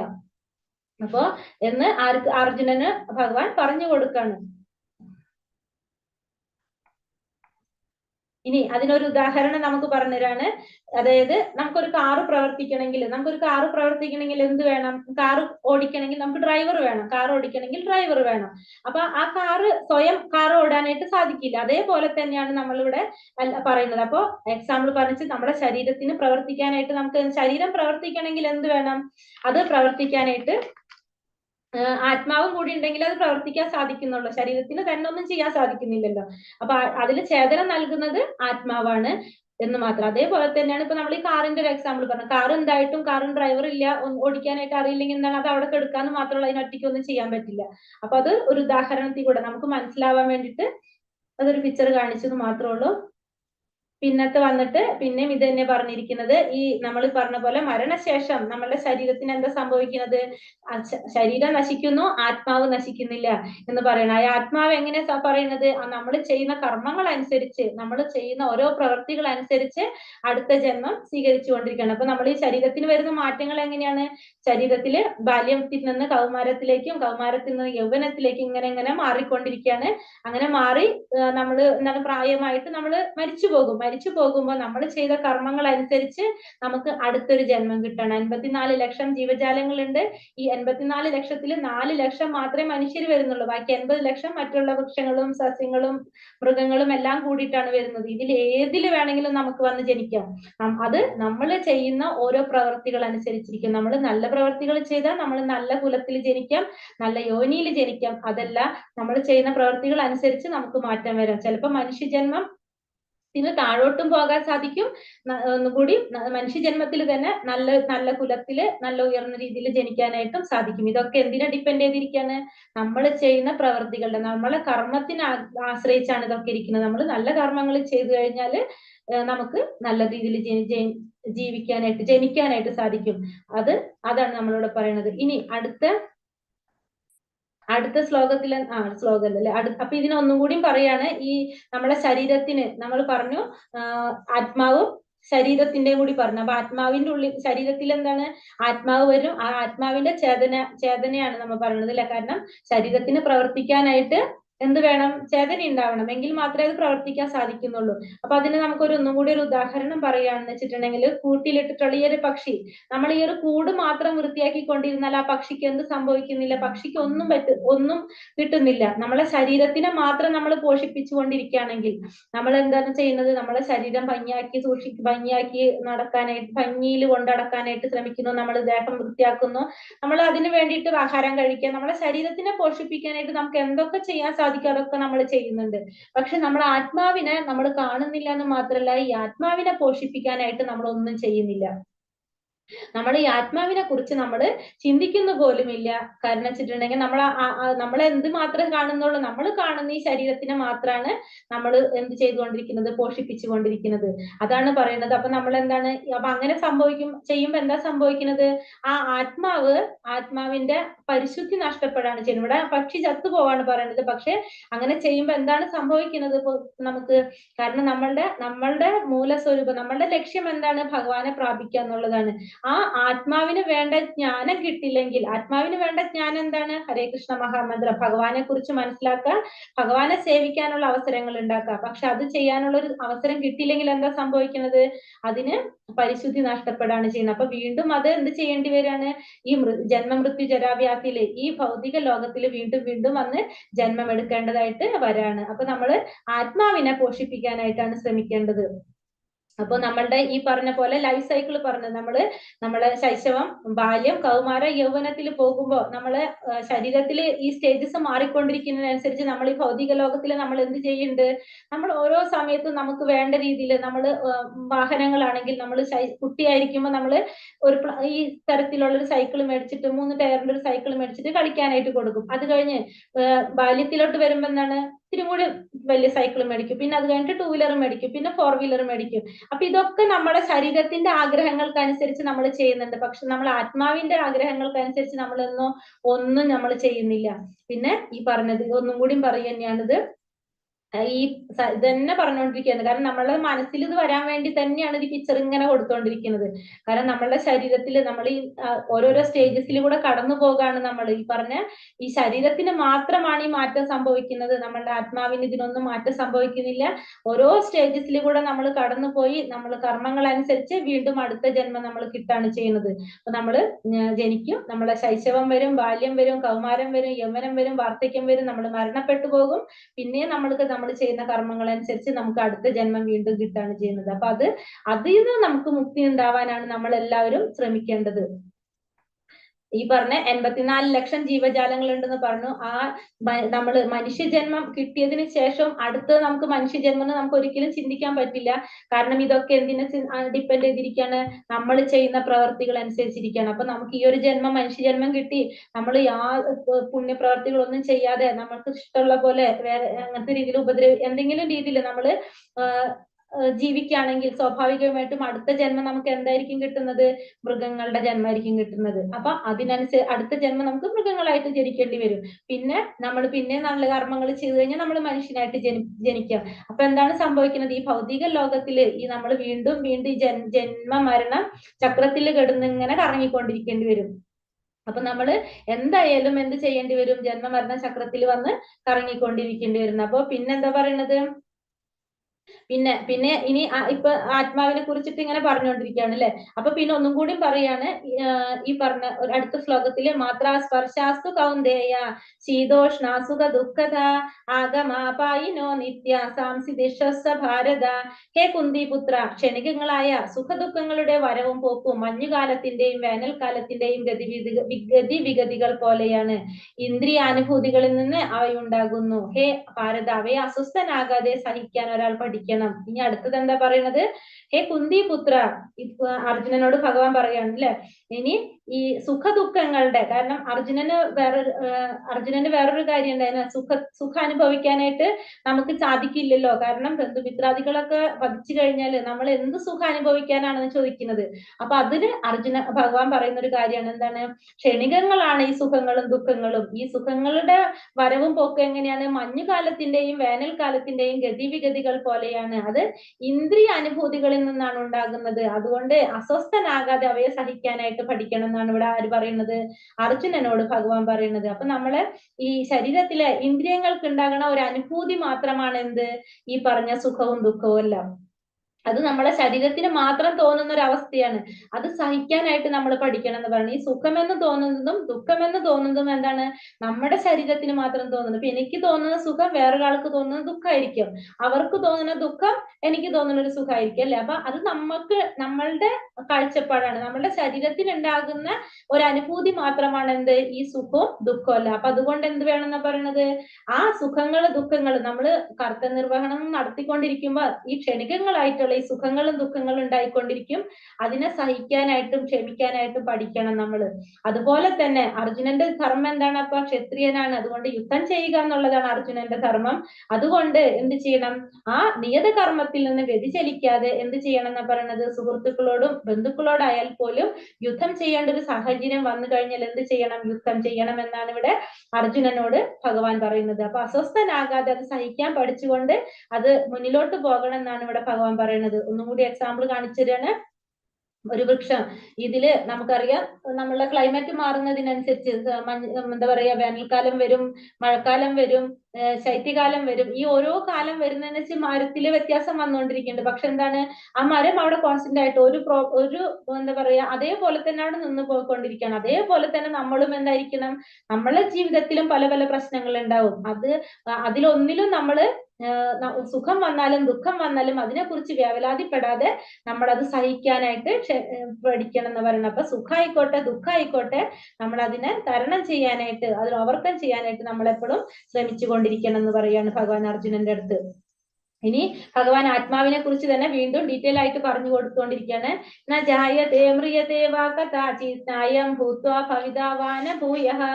അജോ നിത്യം ശാശ്വതോയം പുരാണേ ന ഹന്യതേ ഹന്യമാനേ ശരീരേ. ആത്മാവിനെ ഒരിക്കലും ജനന മരണങ്ങളില്ല, അത് ഉണ്ടായിട്ടില്ല, ഉണ്ടാകുന്നില്ല, ഭാവിയിൽ ഉണ്ടാവുകയുമില്ല. അജനും നിത്യനും ശാശ്വതനും പ്രാചീനനുമാണത്. ശരീരം നശിക്കുമ്പോൾ അതിന് മരണമില്ല. ഇനി എന്താ പറയുന്നത് അർജുനനോട് ഭഗവാൻ? ഇനി ആത്മാവിനെ കുറിച്ച് ഇതിനും കൂടി ഡീറ്റെയിൽ ആയിട്ട് പറഞ്ഞു പോകാണ്. ആത്മാവിന് എന്തില്ല? ജനന മരണങ്ങളില്ല, അത് ഉണ്ടായിട്ടില്ല, ഉണ്ടാകുന്നുമില്ല, ഇനി ഭാവിയിലോ അത് ഉണ്ടാകാനും പോകുന്നില്ല. ആത്മാവ് എങ്ങനെയാണ്? അജനാണ്, നിത്യനാണ്, ശാശ്വതനാണ്. ശരീരം നശിക്കുമ്പോൾ അതിന് മരണമില്ലാതെ തുടരണം. അപ്പൊ ശരീരം മാത്രമേ നശിക്കുന്നുള്ളൂ, എന്ത് സംഭവിക്കുന്നില്ല? ആത്മാവ് നശിക്കുന്നില്ല. ശരീരത്തിന് മരണമുള്ളൂ, ആത്മാവിന് മരണമില്ല എന്ന് പറയണം. ആത്മാവിനെ ഇതൊന്നും ബാധിക്കുന്നില്ല. ശരീരത്തിന് ഉണ്ടാകുന്ന യാതൊരു വ്യത്യാസങ്ങളും ആരെ ബാധിക്കുന്നില്ല? ആത്മാവിനെ ബാധിക്കുന്നില്ല. അതുകൊണ്ടാണ് നമ്മൾ ഈ പറഞ്ഞ പോലെ തന്നെ നമുക്ക് വയസ്സായാലും നമുക്ക് എന്ത് തോന്നുന്നത്? ചെറിയ പ്രായത്തിലുള്ള അതേ ആവേശം നമുക്ക് ഫീൽ ചെയ്യുന്നതിന്റെ കാരണം എന്താണ്? ശരീരത്തിന് മാത്രമേ ഈ മാറ്റങ്ങൾ കാണുന്നുള്ളൂ, പക്ഷെ ആത്മാവിന് ഇതൊന്നും ബാധിക്കാത്തത് കൊണ്ടാണ്. അപ്പൊ ആത്മാവിന് ജനന മരണങ്ങളില്ല. അപ്പൊ ശരീരമാണെങ്കിലോ ഈ മാറ്റങ്ങൾക്ക് വിധേയപ്പെട്ടുകൊണ്ടിരിക്കുന്നതാണ് നമ്മളുടെ ശരീരം. നമുക്കറിയാം, അമ്മയുടെ ശരീരത്തിൽ ഉദരത്തിൽ ജനിക്കുന്നു, കുറച്ച് മാസങ്ങൾ അവിടെ കഴിച്ചു കൂട്ടിയതിനു ശേഷം പിന്നെ ഭൂമിയിൽ വന്ന് ജനിച്ച് അവിടെ വളരാണ്, പിന്നെ കുറെ കാര്യങ്ങൾ ചെയ്തു കൂട്ടുന്നു, പിന്നെ ക്ഷയിക്കാണ്, പിന്നെ അതിനുശേഷം മരണം സംഭവിക്കുന്നു. ആത്മാവിനോ ഈ പറഞ്ഞ കാര്യങ്ങളൊന്നും എന്തിനെ ബാധിക്കുന്നില്ല? ആത്മാവിന് ബാധിക്കുന്നില്ല. ആത്മാവിന് ജനന മരണങ്ങളില്ല, ഭൂതം ഭാവി വർത്തമാനം ഇതൊന്നും ആരെ ബാധിക്കുന്നില്ല? ആത്മാവിനെ ബാധിക്കുന്നില്ല. ആത്മാവ് ഗുണങ്ങളിൽ എന്താണ്? ആത്മാക്കള് ഗുണങ്ങളിൽ പരമാത്മാവിനെ പോലെയാണ്. ശരീരത്തിന് മാത്രമേ മാറ്റങ്ങൾ സംഭവിക്കുന്നുള്ളൂ, ആത്മാവിന് യാതൊരു വിധത്തിലുള്ള മാറ്റങ്ങളും സംഭവിക്കുന്നില്ല എന്നുള്ളത് ഇവിടെ ഭഗവാൻ അർജുനന് പറഞ്ഞു കൊടുക്കാണ്. അപ്പോ പിന്നതിൽ പറഞ്ഞെന്താണ്? വാംസാസി ജീർണാനി യഥാവിഹായ നവാനി ഗൃഹണാതി നരോപരാണി തഥാ ശരീരാണി വിഹായ ജീർണോ നന്യാനി സംയാതി നവാനി ദേഹി. പഴകിയ ഉടുപ്പുകൾ മാറ്റി പുതിയവ എടുത്തണിയുന്നത് പോലെ ജീർണിച്ച് ഉപയോഗിക്കാൻ കൊള്ളാത്ത ഭൗതിക ശരീരങ്ങൾ ഉപേക്ഷിച്ച് ദേഹി ദേഹങ്ങൾ സ്വീകരിക്കുന്നു. ഇനി ഒന്നും കൂടി ഭഗവാൻ പറയുന്നത് എന്താണ്? ഭഗവാൻ പറഞ്ഞു കൊടുക്കാണ്, പഴകിയ ഉടുപ്പുകൾ മാറ്റിയിട്ട് പുതിയ ഉടുപ്പുകളാണ്. നമുക്ക് കേടായിട്ടുള്ള ഉപയോഗിക്കാൻ പറ്റാത്ത രീതിയിലുള്ള ഉടുപ്പ് ഡ്രസ്സുകൾ നമ്മൾ എന്ത് ചെയ്യും?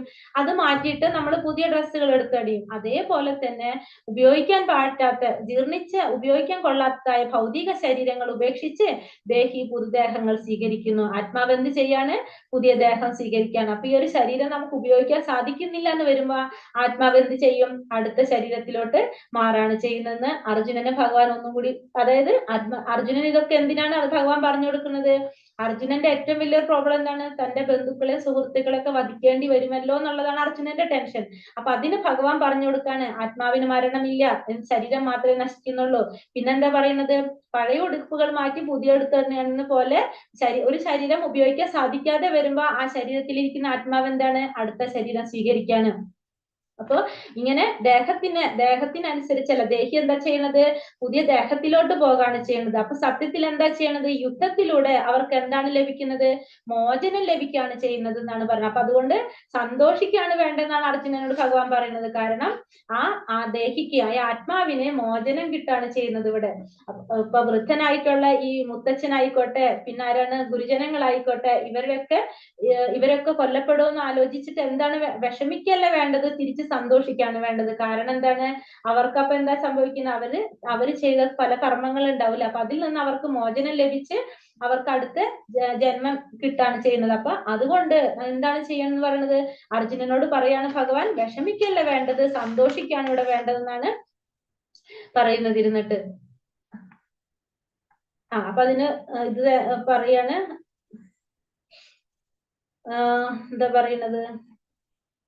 പുതിയ പഴയ ഉടുപ്പുകൾ മാറ്റിയിട്ട് പുതിയ ഉടുപ്പുകൾ അണിഞ്ഞ ഒരു പിക്ചർ കൊടുത്തിരിക്കുകയാണ് ഇവിടെ. നൈനം ചിന്തന്തി ശസ്ത്രാണി നൈനം ദഹതി പാവകഃ ന ചൈനം ക്ലദയന്ത്യോപോ ന ശോഷയതി മാരുതഃ. ഇനി ആത്മാവിന്റെ ഒന്നും കൂടി പ്രത്യേകത എന്താ പറയുന്നത്? ആത്മാവിനെ ആയുധങ്ങൾക്ക് മുറിക്കാനാവില്ല, അഗ്നിക്ക് ദഹിപ്പിക്കാനോ വെള്ളത്തിന് നനയ്ക്കാനോ കാറ്റിന് ശോഷിപ്പിക്കാനോ കഴിയില്ല. ആത്മാവിന്റെ പിന്നുള്ള പ്രത്യേകത എന്താണ്?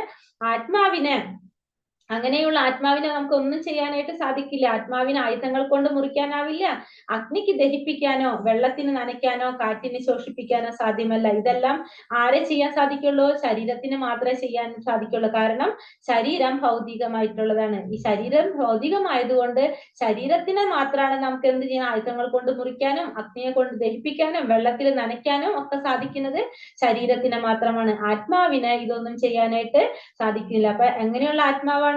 ആത്മാവ് നമ്മൾ പറഞ്ഞു നശിക്കാത്തതാണ്, ഒരു ശരീരത്തിൽ നിന്ന് മറ്റൊരു ശരീരത്തിലേക്ക് പ്രവേശിക്കുന്നതാണ് ആത്മാവ്. അപ്പൊ അതുകൊണ്ട് ആത്മാവിനെ നമുക്കൊന്നും ചെയ്യാനായിട്ട് സാധിക്കുന്നില്ല. ഇതെല്ലാം ആരെ മാത്രമേ ചെയ്യാൻ പറ്റുന്നുള്ളൂ? ശരീരത്തിന് മാത്രമേ ചെയ്യാൻ സാധിക്കുന്നുള്ളൂ. ആത്മാവ് എന്താണ്? പരമാത്മാവിൽ നിന്ന് വേർപെടുത്താനാവുന്നതല്ല. ആത്മാവും പരമാത്മാവിന്റെ ഒരു അംശമാണ് ആത്മാവ്. അവ പരമാത്മാവിന്റെ അംശമാണ് എന്നാണ് നമുക്ക് മനസ്സിലാവുന്നത് അല്ലെ? ആത്മാവ് എന്ന് വെച്ചിട്ടുണ്ടെങ്കിൽ പരമാത്മാവിന്റെ അംശമാണ്, അതിൽ നിന്ന് വേർപെടുത്താനായിട്ട് നമുക്ക് സാധിക്കുന്നില്ല.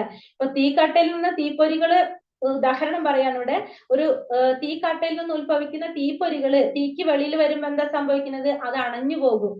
തീയിൽ നിന്ന് തീപ്പൊരി മുകളിലേക്ക് വന്നു കഴിഞ്ഞാൽ തീപ്പൊരി എന്താണ്? തന്നെ കെട്ടുപോകും. അതേപോലെ തന്നെയാണ് ഇവിടെ എന്ത് സംഭവിക്കുന്നത്? ഭഗവാന്റെ സത്സംഗത്തിൽ നിന്ന് വിട്ടുപോകുന്ന ആ ജീവാത്മാക്കള് ഈ ഭൗതിക ലോകത്തിൽ വന്നിട്ട് ഈ മായയ്ക്ക് അടിമപ്പെടാണ് ശരിക്കും ചെയ്യുന്നത്. അതല്ല, ജീവാത്മാവിന്റെ ഗുണങ്ങള് മനസ്സിലാകാതെ വരുന്നത് എന്തുകൊണ്ടാണ്? ജീവാത്മാവിനൊന്നും അറിയാതെ വരുന്നത് കാരണം വന്ന് മായയ്ക്ക് അടിമപ്പെട്ടു പോകുന്നത് കൊണ്ടാണ്. അതിന് കറക്റ്റ് എക്സാമ്പിൾ പറഞ്ഞിരിക്കുകയാണ് ആ തീയിൽ നിന്ന് വിട്ടുപോകുന്ന തീപ്പൊരികള്. കാരണം ആ തീയിൽ ഇരിക്കുമ്പോൾ അത് ശരിക്കും നല്ല അതിൽ ജ്വലിച്ചുകൊണ്ടിരിക്കുകയാണ് അല്ലെ? അതിൽ നിന്ന് പെട്ടെന്ന് പുറത്തേക്ക് വരുമ്പോ എന്താ സംഭവിക്കുന്നത്? അത് അണഞ്ഞു പോകണം. അതാണ് ആരുടെ അവസ്ഥ? ആത്മാവിന്റെ അവസ്ഥ എന്ന് പറയാനിരുന്നിട്ട്.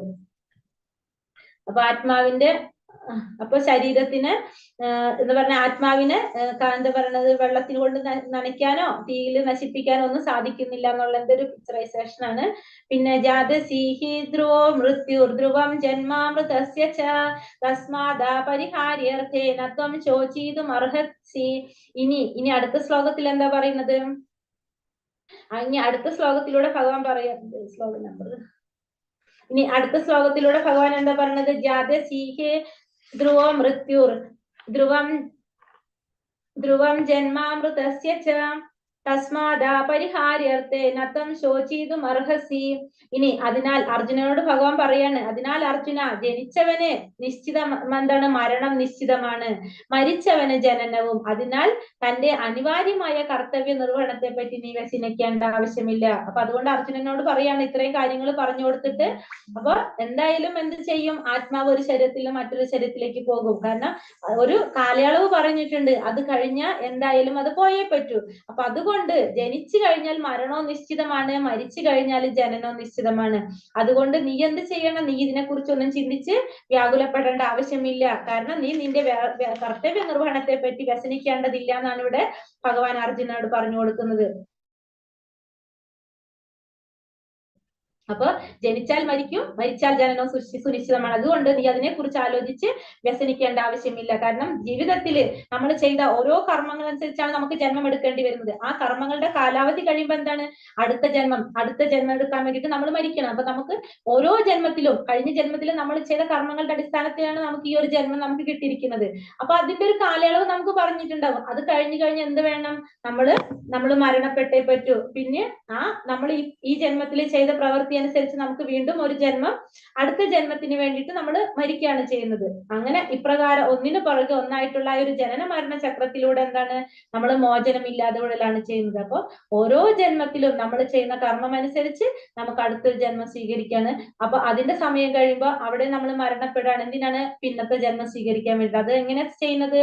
നമ്മൾ ഈ ജന്മത്തിൽ ചെയ്യുന്ന കർമ്മം അനുസരിച്ചാണ് അടുത്ത ജന്മത്തിൽ നമുക്ക് കിട്ടുന്ന ശരീരത്തിനെ തീരുമാനിക്കുന്നത്. നമ്മൾ നല്ല കർമ്മങ്ങൾ ചെയ്താൽ നല്ല രീതിയിലുള്ള ശരീരം നമുക്ക് സ്വീകരിക്കാൻ പറ്റും. നല്ലൊരു കുടുംബത്തില് നല്ല എന്താ പറയാ, നമ്മള് ഈ പറഞ്ഞ പോലെ ഭഗവാന്റെ കാര്യങ്ങളൊക്കെ ചെയ്ത് നല്ല രീതിയിൽ ജീവിക്കാനായിട്ട് നമുക്ക് സാധിക്കും. അതിന് നമ്മൾ എന്ത് ചെയ്യണം? നല്ല കർമ്മങ്ങൾ ചെയ്തുകൊണ്ടിരിക്കണം. അതായത് നല്ല കർമ്മങ്ങൾ നമ്മൾ ഉദ്ദേശിക്കുന്നത് എന്താണ്? ഭഗവാനായിട്ട് അടുത്ത് നിൽക്കുക, ഭഗവാന്റെ നാമങ്ങൾ ജപിക്കുക, ഭഗവാനെ കീർത്തിക്കുക, ഭഗവാന് വേണ്ട സേവനങ്ങൾ, ഭക്തിയുത സേവനങ്ങൾ ചെയ്തുകൊണ്ട് നമ്മൾ നല്ലൊരു ജന്മത്തിന് വേണ്ടിയിട്ട് തയ്യാറെടുത്തുകൊണ്ടിരിക്കുക. നമ്മൾ അടുത്തൊരു ജന്മത്തിന് വേണ്ടിയിട്ടാണ് ഇപ്പൊ ചെയ്യുന്നത് വെച്ചാൽ നമ്മൾ എന്ത് ചെയ്യണം? ആ ഒരു ജന്മത്തിന് വേണ്ടിയുള്ള തയ്യാറെടുപ്പ് നമ്മൾ നടത്തുക. അല്ലെങ്കിൽ നമ്മളൊരു ജന്മം ഇല്ലാതിരിക്കാൻ ശ്രമിക്കുക. അതാണ് നമ്മളെല്ലാവരും ചെയ്യേണ്ടത്. അപ്പൊ അതുകൊണ്ട് ഭഗവാൻ അർജുനനോട് പറയാണ്, ജനിച്ചു കഴിഞ്ഞാൽ മരണം സുനിശ്ചിതമാണ്, മരിച്ചു കഴിഞ്ഞാലോ ജനനം സുനിശ്ചിതമാണ്. അതുകൊണ്ട് ഈ കർത്തവ്യ നിർവഹണത്തെ പറ്റിയിട്ട് ആലോചിച്ച് വിഷമിക്കണം. അപ്പൊ നിന്റെ ധർമ്മം എന്താണ്? യുദ്ധം ചെയ്യുക എന്നുള്ളതാണ്. അപ്പൊ നീ അത് ചെയ്യാനായിട്ടാണ് ഇവിടെ അർജുനനോട് ഭഗവാൻ പറയുന്നത്.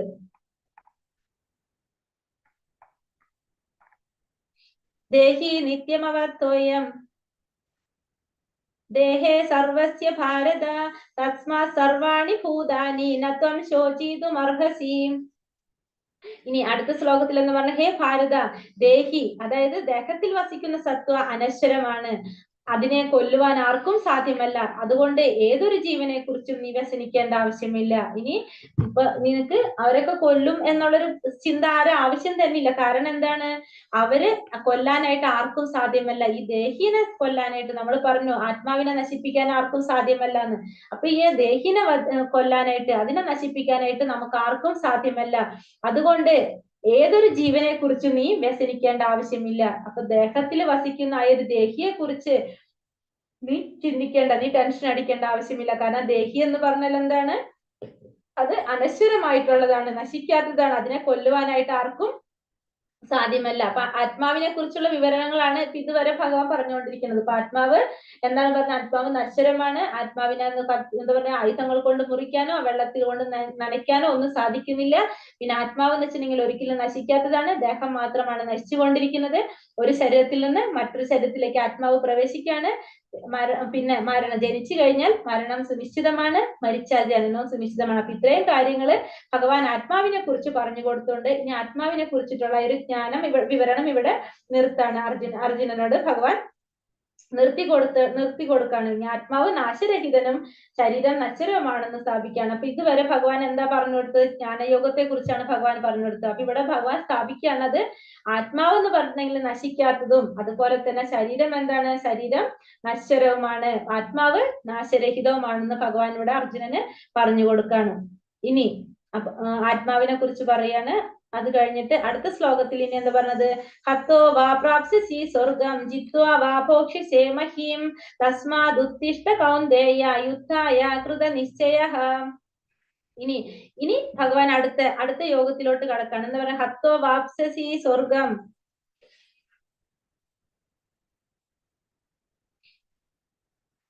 ഹത്തോ വാപ്സ്യസി സ്വർഗം ജിത്വാ വാ ഭോക്ഷ്യസേ മഹീം തസ്മാദുത്തിഷ്ഠ കൗന്ദേയ യുദ്ധായ കൃത നിശ്ചയഃ. കുന്തിപുത്ര, ഒന്നുകിൽ നീ യുദ്ധത്തിൽ കൊല്ലപ്പെട്ട് സ്വർഗം പോകും, അല്ലെങ്കിൽ വിജയം നേടി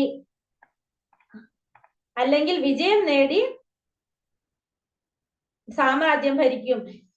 ഏതായാലും ഉറച്ച തീരുമാനത്തോടെ എഴുന്നേറ്റ് യുദ്ധം ചെയ്യൂ. അപ്പൊ എന്താ ഇവിടെ പറഞ്ഞത്? കുന്തിപുത്ര, ഒന്നുകിൽ നീ യുദ്ധത്തിൽ കൊല്ലപ്പെട്ട് സ്വർഗം പോകും, അല്ലെങ്കിൽ വിജയം നേടി സാമ്രാജ്യം ഭരിക്കും. ഏതായാലും ഉറച്ച തീരുമാനത്തോടെ എഴുന്നേറ്റ് യുദ്ധം ചെയ്യൂ. അപ്പൊ അർജുനനോട് ഭഗവാൻ ഇവിടെ പറഞ്ഞു കൊടുക്കാണ്. ഇനി എന്താ പറയുന്നത്? ഇവിടെ അർജുനോട് പറഞ്ഞു, ഒന്നുകിൽ നീ എന്ത് ചെയ്യണം? യുദ്ധം ചെയ്തു കഴിഞ്ഞാൽ ഒന്നുകിൽ നീ മരിച്ചു കഴിഞ്ഞാൽ എന്താ സംഭവിക്കുക? യുദ്ധത്തിൽ മരണപ്പെട്ടു കഴിഞ്ഞാൽ നമുക്ക് സ്വർഗത്തിലേക്ക് നേരെ പോകാൻ പറ്റുന്നത്. അപ്പൊ നമുക്ക് വേറെ നിയമങ്ങളൊന്നും ബാധകമല്ല. യുദ്ധത്തിൽ മരണപ്പെട്ടു കഴിഞ്ഞാൽ നമുക്ക് നേരെ ഡയറക്റ്റ് സ്വർഗത്തിലോട്ട് പോകാൻ പറ്റും. അപ്പൊ നിനക്ക് യുദ്ധത്തിൽ മരണപ്പെടുകയാണെങ്കിൽ നീ നേരെ എവിടേക്ക് പോകാൻ പറ്റും? നീ നേരെ സ്വർഗത്തിലേക്ക് പോകും.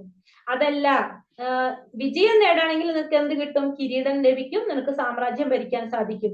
അപ്പൊ ഏതായാലും നിനക്ക് വിരോധമില്ല. യുദ്ധത്തിൽ മരിച്ചാലും വിരോധമില്ല, മരിച്ചില്ലെങ്കിലും കുഴപ്പമില്ല. കാരണം മരിച്ചു കഴിഞ്ഞാൽ നിനക്ക് നേരെ സ്വർഗത്തിലോട്ട് പോകാനായിട്ട് സാധിക്കും.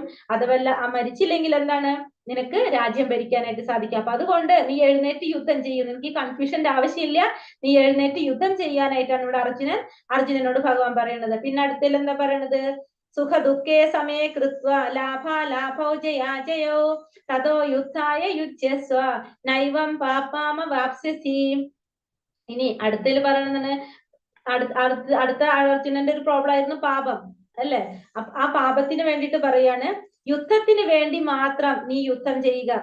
പാപമല്ലേ എന്നാണ് അർജുനൻ ചോദിച്ചുകൊണ്ടിരിക്കേണ്ടിരുന്നത്, അല്ലെ? കാരണം ഇവരൊക്കെ വധിച്ചു കഴിഞ്ഞാൽ അത് പാപമല്ലേ, നമ്മളത് ചെയ്യാൻ പാടില്ലല്ലോ എന്നാണ് അർജുനൻ ഭഗവാനോട് ചോദിച്ചത്. 6 തരം അക്രമികളെ കുറിച്ചൊക്കെ നമ്മൾ പറഞ്ഞു, അവരെ വധിക്കുന്നത് കൊണ്ട് പാപമില്ല എന്ന് പറഞ്ഞു. പക്ഷെ എന്നാൽ അർജുനൻ ചോദിക്കുകയാണ്, ഇവരൊക്കെ വധിക്കുന്നത് പാപമല്ലേ എന്ന് ചോദിച്ചു.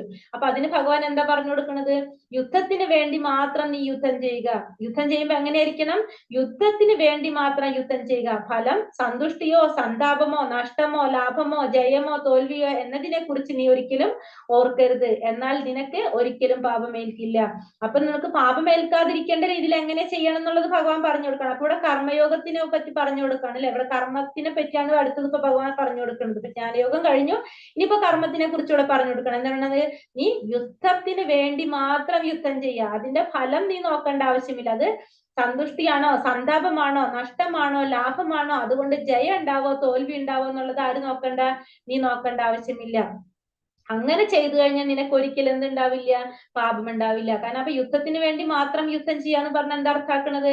വൈരാഗ്യ ബുദ്ധി ഇല്ലാതെ നിനക്ക്. അപ്പൊ അർജുനൻ എന്ത് ചിന്തിക്കാണ്? ദുര്യോധനാദികൾ എന്നെ കുറെ ഉപദ്രവിച്ചിട്ടുള്ളതാണ്, പണ്ടേ തൊട്ട് നമുക്ക് കുറെ പ്രശ്നങ്ങൾ ഉണ്ടാക്കിയിട്ടുള്ളതാണ് എന്ന് ചിന്തിച്ച് അവരെ തോൽപ്പിക്കണം. ആ വൈരാഗ്യ ബുദ്ധിയോടാണ് ചെയ്യണമെന്ന് വെച്ചാൽ എന്താണ്?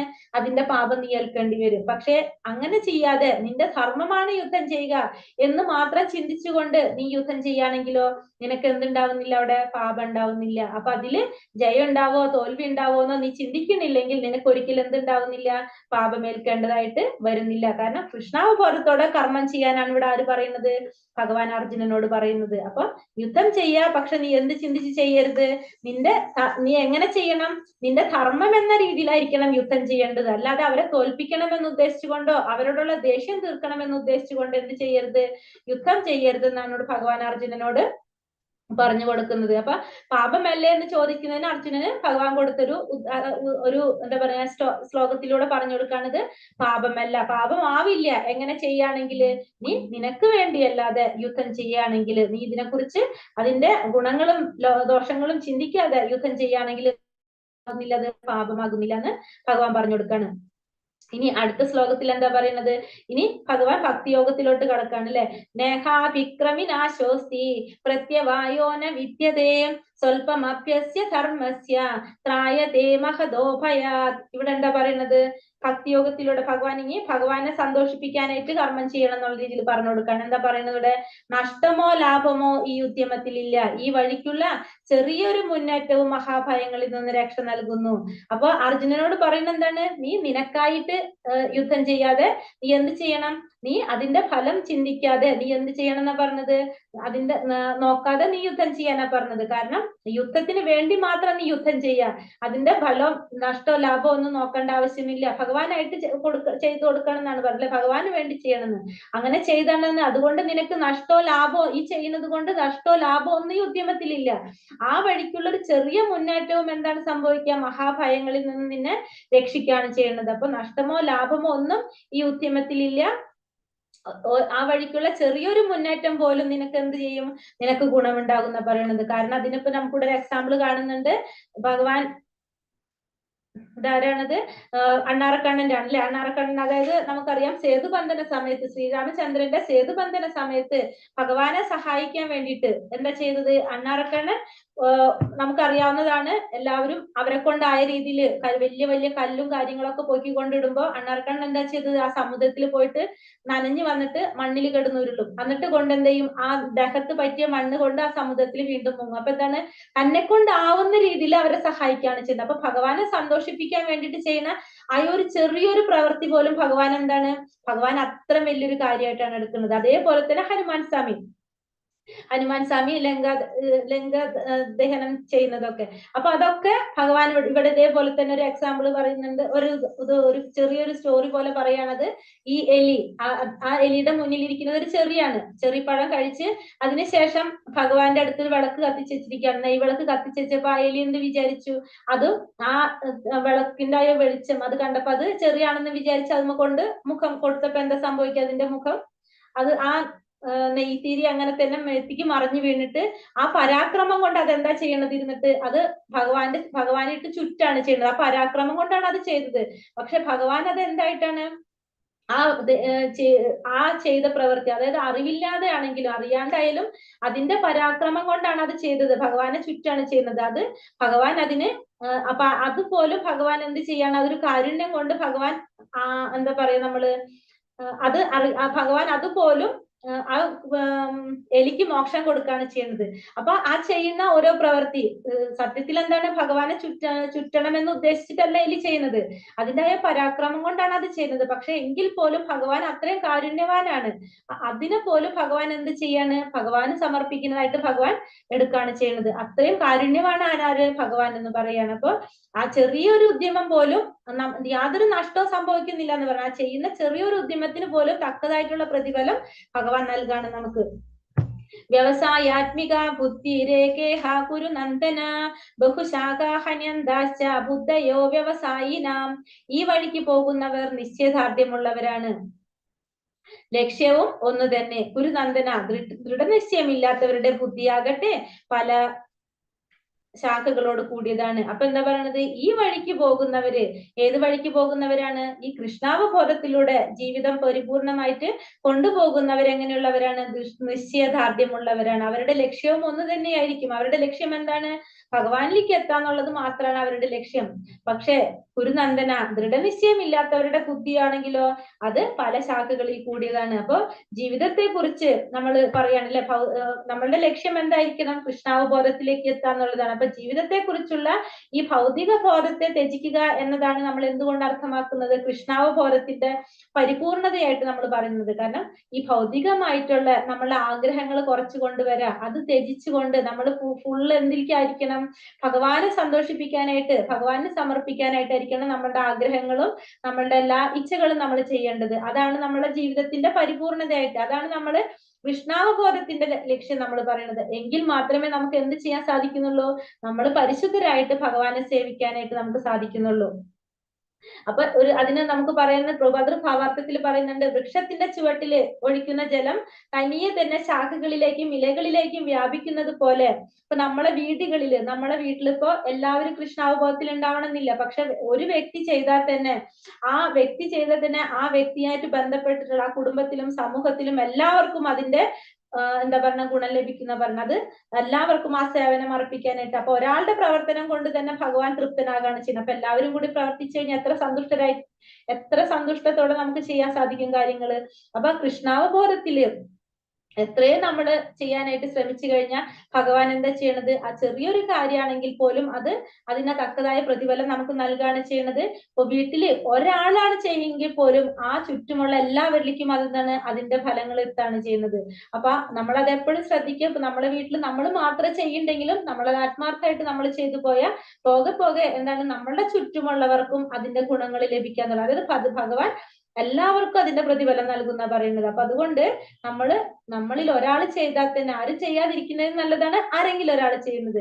അപ്പൊ അങ്ങനെയുള്ളവരുടെ ലക്ഷ്യം എപ്പോഴും എന്തായിരിക്കണം? ഭഗവാനായിരിക്കണം നമ്മളുടെ ലക്ഷ്യം. കൃഷ്ണാബോധത്തോടെ പരിശുദ്ധ ഭക്തന്മാരായിട്ട് മാറണം, ഭഗവാനിലേക്ക് എത്തണം എന്നുള്ളതായിരിക്കണം നമ്മളുടെ ലക്ഷ്യം. പിന്നെന്താ പറഞ്ഞ ദൃഢനിശ്ചയം ഇല്ലാത്തവരുടെ ബുദ്ധി എങ്ങനെയായിരിക്കും? അല്ലാത്തവരെന്തായിരിക്കും? പല ദിക്കിലേക്കാണ് അവർക്ക് ആകർഷണം ഉണ്ടാവുക. അവർ പല ദിക്കിലേക്കായിരിക്കും അവർ പോകുന്നതെന്നാണ് പറയുന്നത്. അടുത്ത ശ്ലോകത്തിൽ പറയുന്നുണ്ടത്. അതില് ദൃഢനിശ്ചയത്തില് ഇപ്പൊ നമുക്കറിയാം, ദൃഢനിശ്ചയത്തോടെ പ്രവർത്തിക്കുന്നതെന്ന് പറഞ്ഞതിന് ധാരാളം അർജുനൻ എന്താണ്? അർജുനൻ ഈ വെള്ളത്തില് മോളില് മത്സ്യത്തിനെ കെട്ടിട്ടിട്ട് ആ മത്സ്യത്തിനെ അമ്പ് ചെയ്യാനായിട്ട് അല്ലെ. കാരണം അത്ര ദൃഢനിശ്ചയത്തോടെ ചെയ്യാൻ സാധിക്കുന്നത് ആർക്കാണ്? അർജുനൻ അത്രയും ദൃഢനിശ്ചയമുള്ള ഒരു വ്യക്തിയാണ്. അതുകൊണ്ടാണ് ആ ദൃഢനിശ്ചയത്തിന് ഒരു എക്സാമ്പിള് നമ്മളിവിടെ കണ്ടത്. ഇനി ഇത് ചെയ്യാത്തവരെ കുറിച്ച് പറയാണ്. ഭോഗൈശ്വര്യ പ്രസക്താനാം തയാ ബഹൃത ചേതസാം വ്യവസായാത്മിക ബുദ്ധി സമാധൗന വിധീയതേ. ഭൗതിക ഐശ്വര്യത്തിലും സുഖാനുഭവങ്ങളിലും അത്യാസക്തരായവർക്കും ഇവകളാൽ പരിഭ്രാന്തരായവർക്കും ഭക്തിപൂർവ്വം ഭഗവത് സേവനം നടത്താൻ വേണ്ടുന്ന നിശ്ചയദാർഢ്യം ഉണ്ടാവില്ല. ഇനി രണ്ടാമത്തെ കൂട്ടരെ പറ്റി പറയല്ല. അതായത് ഇപ്പൊ നിശ്ചയദാർഢ്യം ഉള്ളവരെ കുറിച്ച് പറഞ്ഞു, കൃഷ്ണാവബോധത്തിൽ വന്നാലുള്ള ഗുണം പറഞ്ഞു. അവർക്കും ഉണ്ടാവും, അവരുടെ വീട്ടിലുള്ളവർക്കും അവരുടെ ചുറ്റുള്ളവർക്കും ഒക്കെ ഉണ്ടാവും. അല്ലെങ്കിലോ ഈ ഭൗതിക ഐശ്വര്യത്തിലും സുഖാനുഭവങ്ങളിലും ആസക്തരായവർക്കും ഇവകളാൽ പരിഭ്രാന്തരായവർക്കും ഭക്തിപൂർവ്വം ഭഗവത് സേവനം നടത്താൻ വേണ്ടുന്ന നിശ്ചയദാർഢ്യം ഉണ്ടാവുന്നില്ല. അപ്പൊ ഇവരുടെ മനസ്സ് എങ്ങനെയായിരിക്കും? ഇവരുടെ പല ആഗ്രഹങ്ങൾ ഉണ്ടാവും. ഇവർക്ക് ഭയങ്കര പൊസിഷൻ വേണമെന്നും അങ്ങനെ ഭയങ്കരമായിട്ട് ആഗ്രഹിക്കുന്നവരായിരിക്കും. അങ്ങനെയുള്ളവർക്ക് ഭഗവാന്റെ സേവനം, ഭക്തിപൂർവ്വം ഭഗവത് സേവനം നടത്താൻ വേണ്ട നിശ്ചയദാർഢ്യം അവർക്ക് ഉണ്ടാവുന്നില്ല.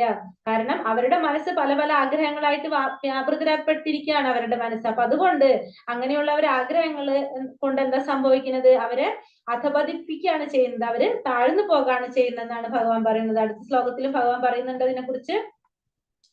ധ്യായതേ വിഷയാൻ പുംസേ സംഗസ്തേഷുപജായതേ സംഗസ്തംജായതേ കാമാത് ക്രോധോപി ജായതേ. ഇന്ദ്രിയ വിഷയങ്ങളെ പറ്റി ചിന്തിച്ചു കൊണ്ടിരിക്കുന്നവർക്ക് അവയിൽ ആസക്തി ഉണ്ടാകുന്നു, ആസക്തിയിൽ നിന്ന് കാമവും അതിൽ നിന്ന് ക്രോധവും ഉണ്ടാകുന്നു. അപ്പൊ അങ്ങനെയുള്ളവർക്ക് എന്താ സംഭവിക്കുന്നത്? ഇങ്ങനെ നമ്മളുടെ ആഗ്രഹങ്ങളെ നമ്മളെ ഇന്ദ്രിയങ്ങളെ സന്തോഷിപ്പിക്കാൻ വേണ്ടിയിട്ട് ചെയ്യുന്ന, അപ്പൊ പല വഴിക്ക് പോകുന്നവരുടെ ബുദ്ധി നമ്മൾ പറഞ്ഞു അല്ലെ, ഒരേപോലെ ആയിരിക്കില്ല എന്ന്. അപ്പൊ അങ്ങനെ ഈ ഭോഗൈശ്വര്യങ്ങളും സുഖാനുഭവങ്ങളിലൊക്കെ ആസക്തരായവർ അതിൽ പരിഭ്രാന്തരായിരിക്കും. അപ്പൊ അവർക്ക് ഭഗവാനെ ഭക്തിപൂർവ്വം ഭഗവത് സേവനം ചെയ്യാൻ സാധിക്കുന്നില്ല. അവർക്ക് എപ്പോഴും എന്തിനായിരിക്കും അപ്പൊ ഇഷ്ടം ഉണ്ടാവുന്നത്? അവരുടെ ഇന്ദ്രിയങ്ങളെ സന്തോഷിപ്പിക്കുക എന്നുള്ളതായിരിക്കും അവരുടെ ആഗ്രഹം. അങ്ങനെ ഇന്ദ്രിയങ്ങളെ സന്തോഷിപ്പിക്കാൻ ശ്രമിക്കുന്നതുകൊണ്ട് എന്താ സംഭവിക്കുന്നത്? അപ്പൊ അങ്ങനെയുള്ളവർക്ക് എന്താ സംഭവിക്കുന്നത്? ഇന്ദ്രിയ വിഷയങ്ങളെ പറ്റി ചിന്തിച്ചു കൊണ്ടിരിക്കുന്നവർക്ക് അവയിൽ ആസക്തി ഉണ്ടാകും. ആസക്തിയിൽ നിന്ന് എന്ത് സംഭവിക്കുക?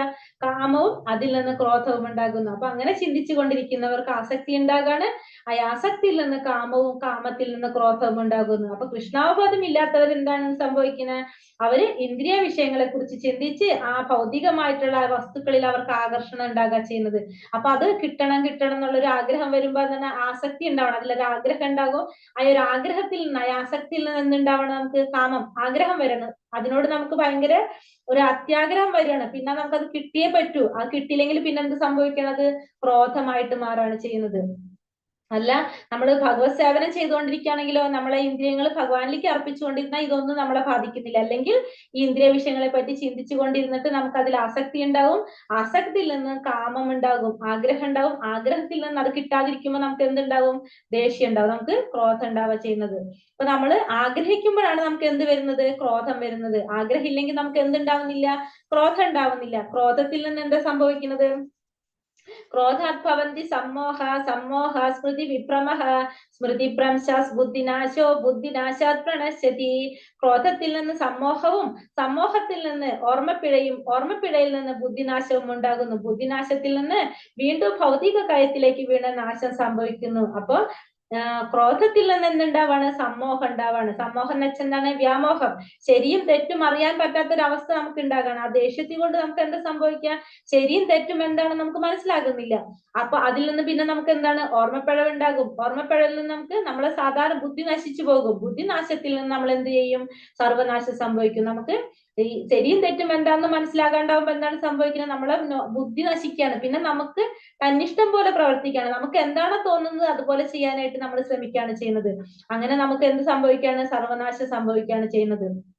അപ്പോ ഇതിൽ നിന്ന് ഉപായം തേടാനായിട്ട് നമ്മൾ ശ്രമിക്കണം.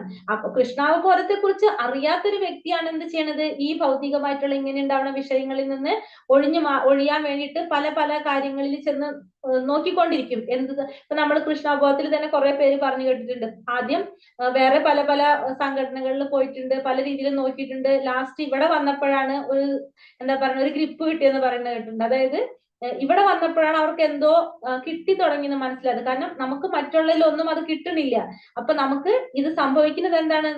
ഈ പറഞ്ഞ രീതിയിൽ കൃഷ്ണാവബോധത്തെ കുറിച്ച് മനസ്സിലാക്കാത്തവരാണ് ഈ ഭൗതിക വിഷയങ്ങളിൽ ഉണ്ടാവുന്ന ഈ ദുഃഖങ്ങളിൽ നിന്ന് എന്താ പറയാ രക്ഷപ്പെടാൻ വേണ്ടിയിട്ട് കൃത്രിമമായിട്ടുള്ള മറ്റു ഉപായങ്ങളൊക്കെ തേടിപ്പോണം. ലാസ്റ്റ് ഇതിൽ എത്തിക്കിട്ടുമ്പോഴാണ് നമുക്ക് മനസ്സിലാകുന്നത് ഇതാണ് നമുക്ക് എളുപ്പം എന്നുള്ളത്. നമുക്ക് ചെയ്യാം. കാരണം നമ്മൾ മനുഷ്യര് പൊതുവെ എന്താണ്?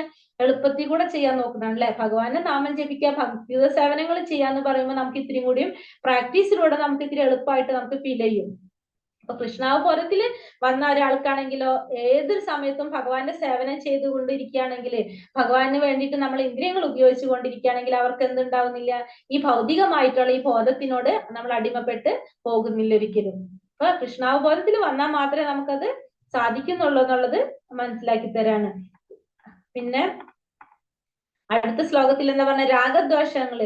രാഗദ്വേഷ വിമുക്തൈസ്തു വിഷയാനീന്ദ്രിയൈശ്വരൻ ആത്മവൈശ്യർ വിധേയാത്മാ പ്രസാദമതി ഗച്ഛതി.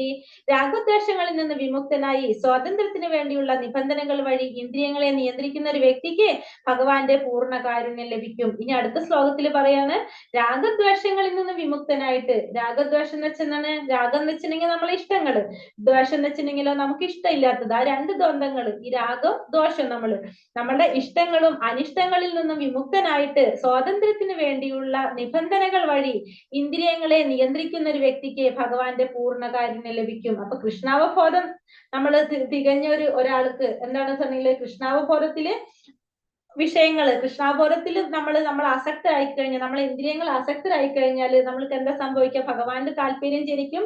ഒപ്പം തന്നെ നമുക്ക് എന്തിലുള്ള ആസക്തി കുറയും? ഭൗതികത്തിലുള്ള ആസക്തി കുറയാണ് ചെയ്യുന്നത്. അങ്ങനെയുള്ളവർക്ക് ആരുടെ കാരുണ്യം ഉണ്ടാവും? എപ്പോഴും ഭഗവാന്റെ കാരുണ്യം ഉണ്ടാവും. കാരണം എന്തൊരു പ്രവൃത്തിയും ഭഗവാൻ ഇഷ്ടമാണെങ്കിൽ അത് ചെയ്യും, ഭഗവാൻ ഇഷ്ടമില്ലെങ്കിൽ അത് ചെയ്യണ്ട. നമുക്ക് നമ്മളുടെ ഇഷ്ടത്തിനല്ല നമ്മൾ പ്രാധാന്യം കൊടുക്കണം. എന്താണ്? ഭഗവാന്റെ ഹിതമനുസരിച്ച് പ്രവർത്തിക്കാനാണ് നമ്മളപ്പോ ചെയ്യുന്നത്. അപ്പൊ ഭഗവാൻ ഇത് ഇഷ്ടമല്ലെങ്കിൽ നമ്മൾ അത് ചെയ്യുന്നില്ല. ഭഗവാൻ അത് ഇഷ്ടമാണെങ്കിൽ നമ്മൾ എന്ത് ചെയ്യും? അങ്ങനെ ചെയ്യും. ആ ഒരു രീതിയിലേക്ക് നമ്മൾ മാറിപ്പോകും. നാസ്തി ബുദ്ധിരയുക്തസ്യ ചായുക്തസ്യ ഭാവന നാചാഭാവേദ ശാന്തിരശാന്തസ്യ കുതം സുഖം. പരമപുരുഷനുമായി കൃഷ്ണാവബോധത്തിൽ ബന്ധപ്പെടാത്തവന് ദിവ്യബുദ്ധിയോ ഉറച്ച മനസ്സോ ലഭിക്കില്ല. അതില്ലാതെ സമാധാനം കൈവരിക്കാൻ സാധ്യമല്ല. സമാധാനമില്ലെങ്കിൽ സുഖമെവിടെ? അപ്പൊ എന്താ ഇവിടെ പറയുന്നത്? പരമപുരുഷനുമായി ബന്ധപ്പെടാത്തവന് ദിവ്യബുദ്ധിയോ ഉറച്ച മനസ്സ്. അപ്പൊ ഭഗവാനുമായിട്ട് കണക്ട് ചെയ്താൽ മാത്രമേ നമുക്ക് എന്ത് കിട്ടുന്നുള്ളൂ? ഈ ബുദ്ധി, നമുക്ക് മനസ്സും ഉറയ്ക്കാനായിട്ട് സാധിക്കുന്നുള്ളൂ. അതില്ലാത്തവന് ഒരിക്കലും എന്തുണ്ടാവുന്നില്ല? മനസ്സമാധാനം ഉണ്ടാവില്ല. മനസ്സമാധാനം ഇല്ലെങ്കിൽ ആർക്കും എന്തില്ല? സുഖമില്ല എന്ന് പറയുന്നത്. അപ്പൊ കൃഷ്ണാവബോധം ഇല്ലാത്തവന് ഒരിക്കലും ശാന്തി ലഭിക്കുന്നില്ല. കൃഷ്ണാവബോധം ഉണ്ടെങ്കിൽ മാത്രമേ ശാന്തി ലഭിക്കുന്നുള്ളൂ. കാരണം ഈ ഭൗതിക പ്രപഞ്ചം എന്ന് വെച്ചാൽ ജീവാത്മാവിന്റെ ആഗ്രഹം നിറവേറ്റാൻ വേണ്ടിയിട്ട് നമ്മൾ ആ ശരീരം ഉപയോഗിച്ച് നമ്മൾ പ്രവർത്തിക്കുകയാണ്, കർമ്മം ചെയ്യാണ്. അപ്പൊ ആഗ്രഹങ്ങള് നമ്മൾ പറഞ്ഞു, ഭഗവാന്റെ ജീവാത്മാവ് ഭഗവാന്റെ അംശമാണെങ്കിലും ഈ ഇവിടെ വന്നതിന് ശേഷം ഈ മായയ്ക്ക് അടിമപ്പെട്ട് അത് വേറൊരു രീതിയിലായിട്ട് മാറാണ് ചെയ്യുന്നത്. അപ്പൊ ആ ആഗ്രഹങ്ങൾ നിറവേറ്റാൻ വേണ്ടിയിട്ട് എന്ത് ചെയ്തുകൊണ്ട് പ്രവർത്തിച്ചു കൊണ്ടിരിക്കുകയാണ്. നമ്മുടെ സുഖവും സന്തോഷത്തിന് വേണ്ടിയിട്ടാണ് പ്രവർത്തിച്ചു കൊണ്ടിരിക്കുന്നത്. അപ്പൊ അത് ചെയ്തുകൊണ്ടിരിക്കുന്നതാണെങ്കിൽ നമുക്ക് എന്തെന്ന് പറയണത്, നമ്മൾക്ക് നമ്മൾ കിട്ടാണ്ടിരിക്കും തോറും നമുക്ക് സമാധാനം ഇല്ലാണ്ടിരിക്കില്ല. അപ്പൊ നമ്മളെ ഒരു ആഗ്രഹം നടക്കാണ്ടിരിക്കുമ്പോൾ നമുക്ക് ടെൻഷൻ ആയിക്കൊണ്ടിരിക്കുക. അങ്ങനെ സമാധാനം ഇല്ലെങ്കിൽ എന്തുണ്ടാവുന്നില്ല, സുഖം കിട്ടുന്നില്ല എന്ന് പറയണം. അപ്പൊ ഭഗവാൻ കൃഷ്ണനോട് ഒരു വിധത്തിലും ബന്ധപ്പെടാതെ പ്രവർത്തിക്കുന്നവൻ ജീവിതത്തില് ആധ്യാത്മികമായ ഔന്നത്യവും ശാന്തിയും വരിച്ചയാള് ഭവിച്ചാലും നമ്മള് കൃഷ്ണാവബോധത്തിൽ വരാത്തൊരു വ്യക്തിയാണെങ്കിൽ ആധ്യാത്മികമായിട്ടോ നമുക്ക് തോന്നും, കാണുമ്പോൾ തോന്നും ഭയങ്കര ശാന്തനായിട്ടൊക്കെയാണ് ഇരിക്കുന്നത്. പക്ഷെ അയാൾക്ക് ഒരിക്കലും എന്തുണ്ടാവണമെന്നില്ല, ശാന്തി ഉണ്ടാവണമെന്നില്ല. ഭഗവാനുമായിട്ട് ബന്ധപ്പെട്ടാൽ മാത്രമേ എന്തുണ്ടാവുന്നുള്ളൂ, ശാന്തി കിട്ടുന്നുള്ളൂ എന്ന് പറയുന്നത്. ഭഗവാന്റെ ഒരു ശ്ലോകം തന്നെ പറയുന്നുണ്ട് നമ്മള്, ഭക്താരാം യജ്ഞദവസം സർവലോക മഹേശ്വരം സുഹൃതം സർവഭൂതാനം ശാന്തി മൃച്ഛതി എന്നല്ലേ. അതായത് എല്ലാ ജീവജാലങ്ങളുടെയും ഉടമയാണ്, പിന്നെ യഥാർത്ഥ സുഹൃത്തുമാണ് ഭഗവാൻ എന്ന് മനസ്സിലാക്കി നമ്മൾ എന്ത് ചെയ്യണം, ഭഗവാനെ ശരണം പ്രാപിച്ചു കഴിഞ്ഞാൽ നമുക്ക് എന്ത് കിട്ടുന്ന പറയണത്, ശാന്തി കിട്ടുന്ന പറയണത്. അപ്പൊ ജീവാത്മാവിനെ നമ്മൾക്ക് എന്ത് വരുന്ന ശരീരബോധത്തിൽ നിന്ന് നമുക്ക് എന്തിലോട്ട് ഉയർത്തണം, നമുക്ക് ശരീരബോധത്തിൽ നിന്ന് മാറ്റിയാൽ മാത്രമേ നമുക്ക് എന്ത് ലഭിക്കുന്നുള്ളൂ, ശാന്തി ലഭിക്കുന്നുള്ളൂ എന്നുള്ളത് ഇവിടെ ക്ലിയർ ആണ്. അപ്പൊ ഭഗവാനെ ആശ്രയിക്കാൻ, ഭഗവാനെ പ്രാപിക്കാനാണ് നമ്മൾ ശ്രമിക്കേണ്ടത്, പരിശീലിക്കേണ്ടത്. അടുത്ത ശ്ലോകത്തിൽ തസ്മാദസ്യ മഹാബാഹോ നിഗ്രഹീതാനി സർവശഃ ഇന്ദ്രിയാണി ഇന്ദ്രിയാർത്ഥേഭ്യ സസ്യ പ്രജ്ഞാ പ്രതിഷ്ഠത. അതുകൊണ്ട് കൈക്കരുത്തുള്ളവനെ ഇന്ദ്രിയങ്ങളെ അവയുടെ വിഷയങ്ങളിൽ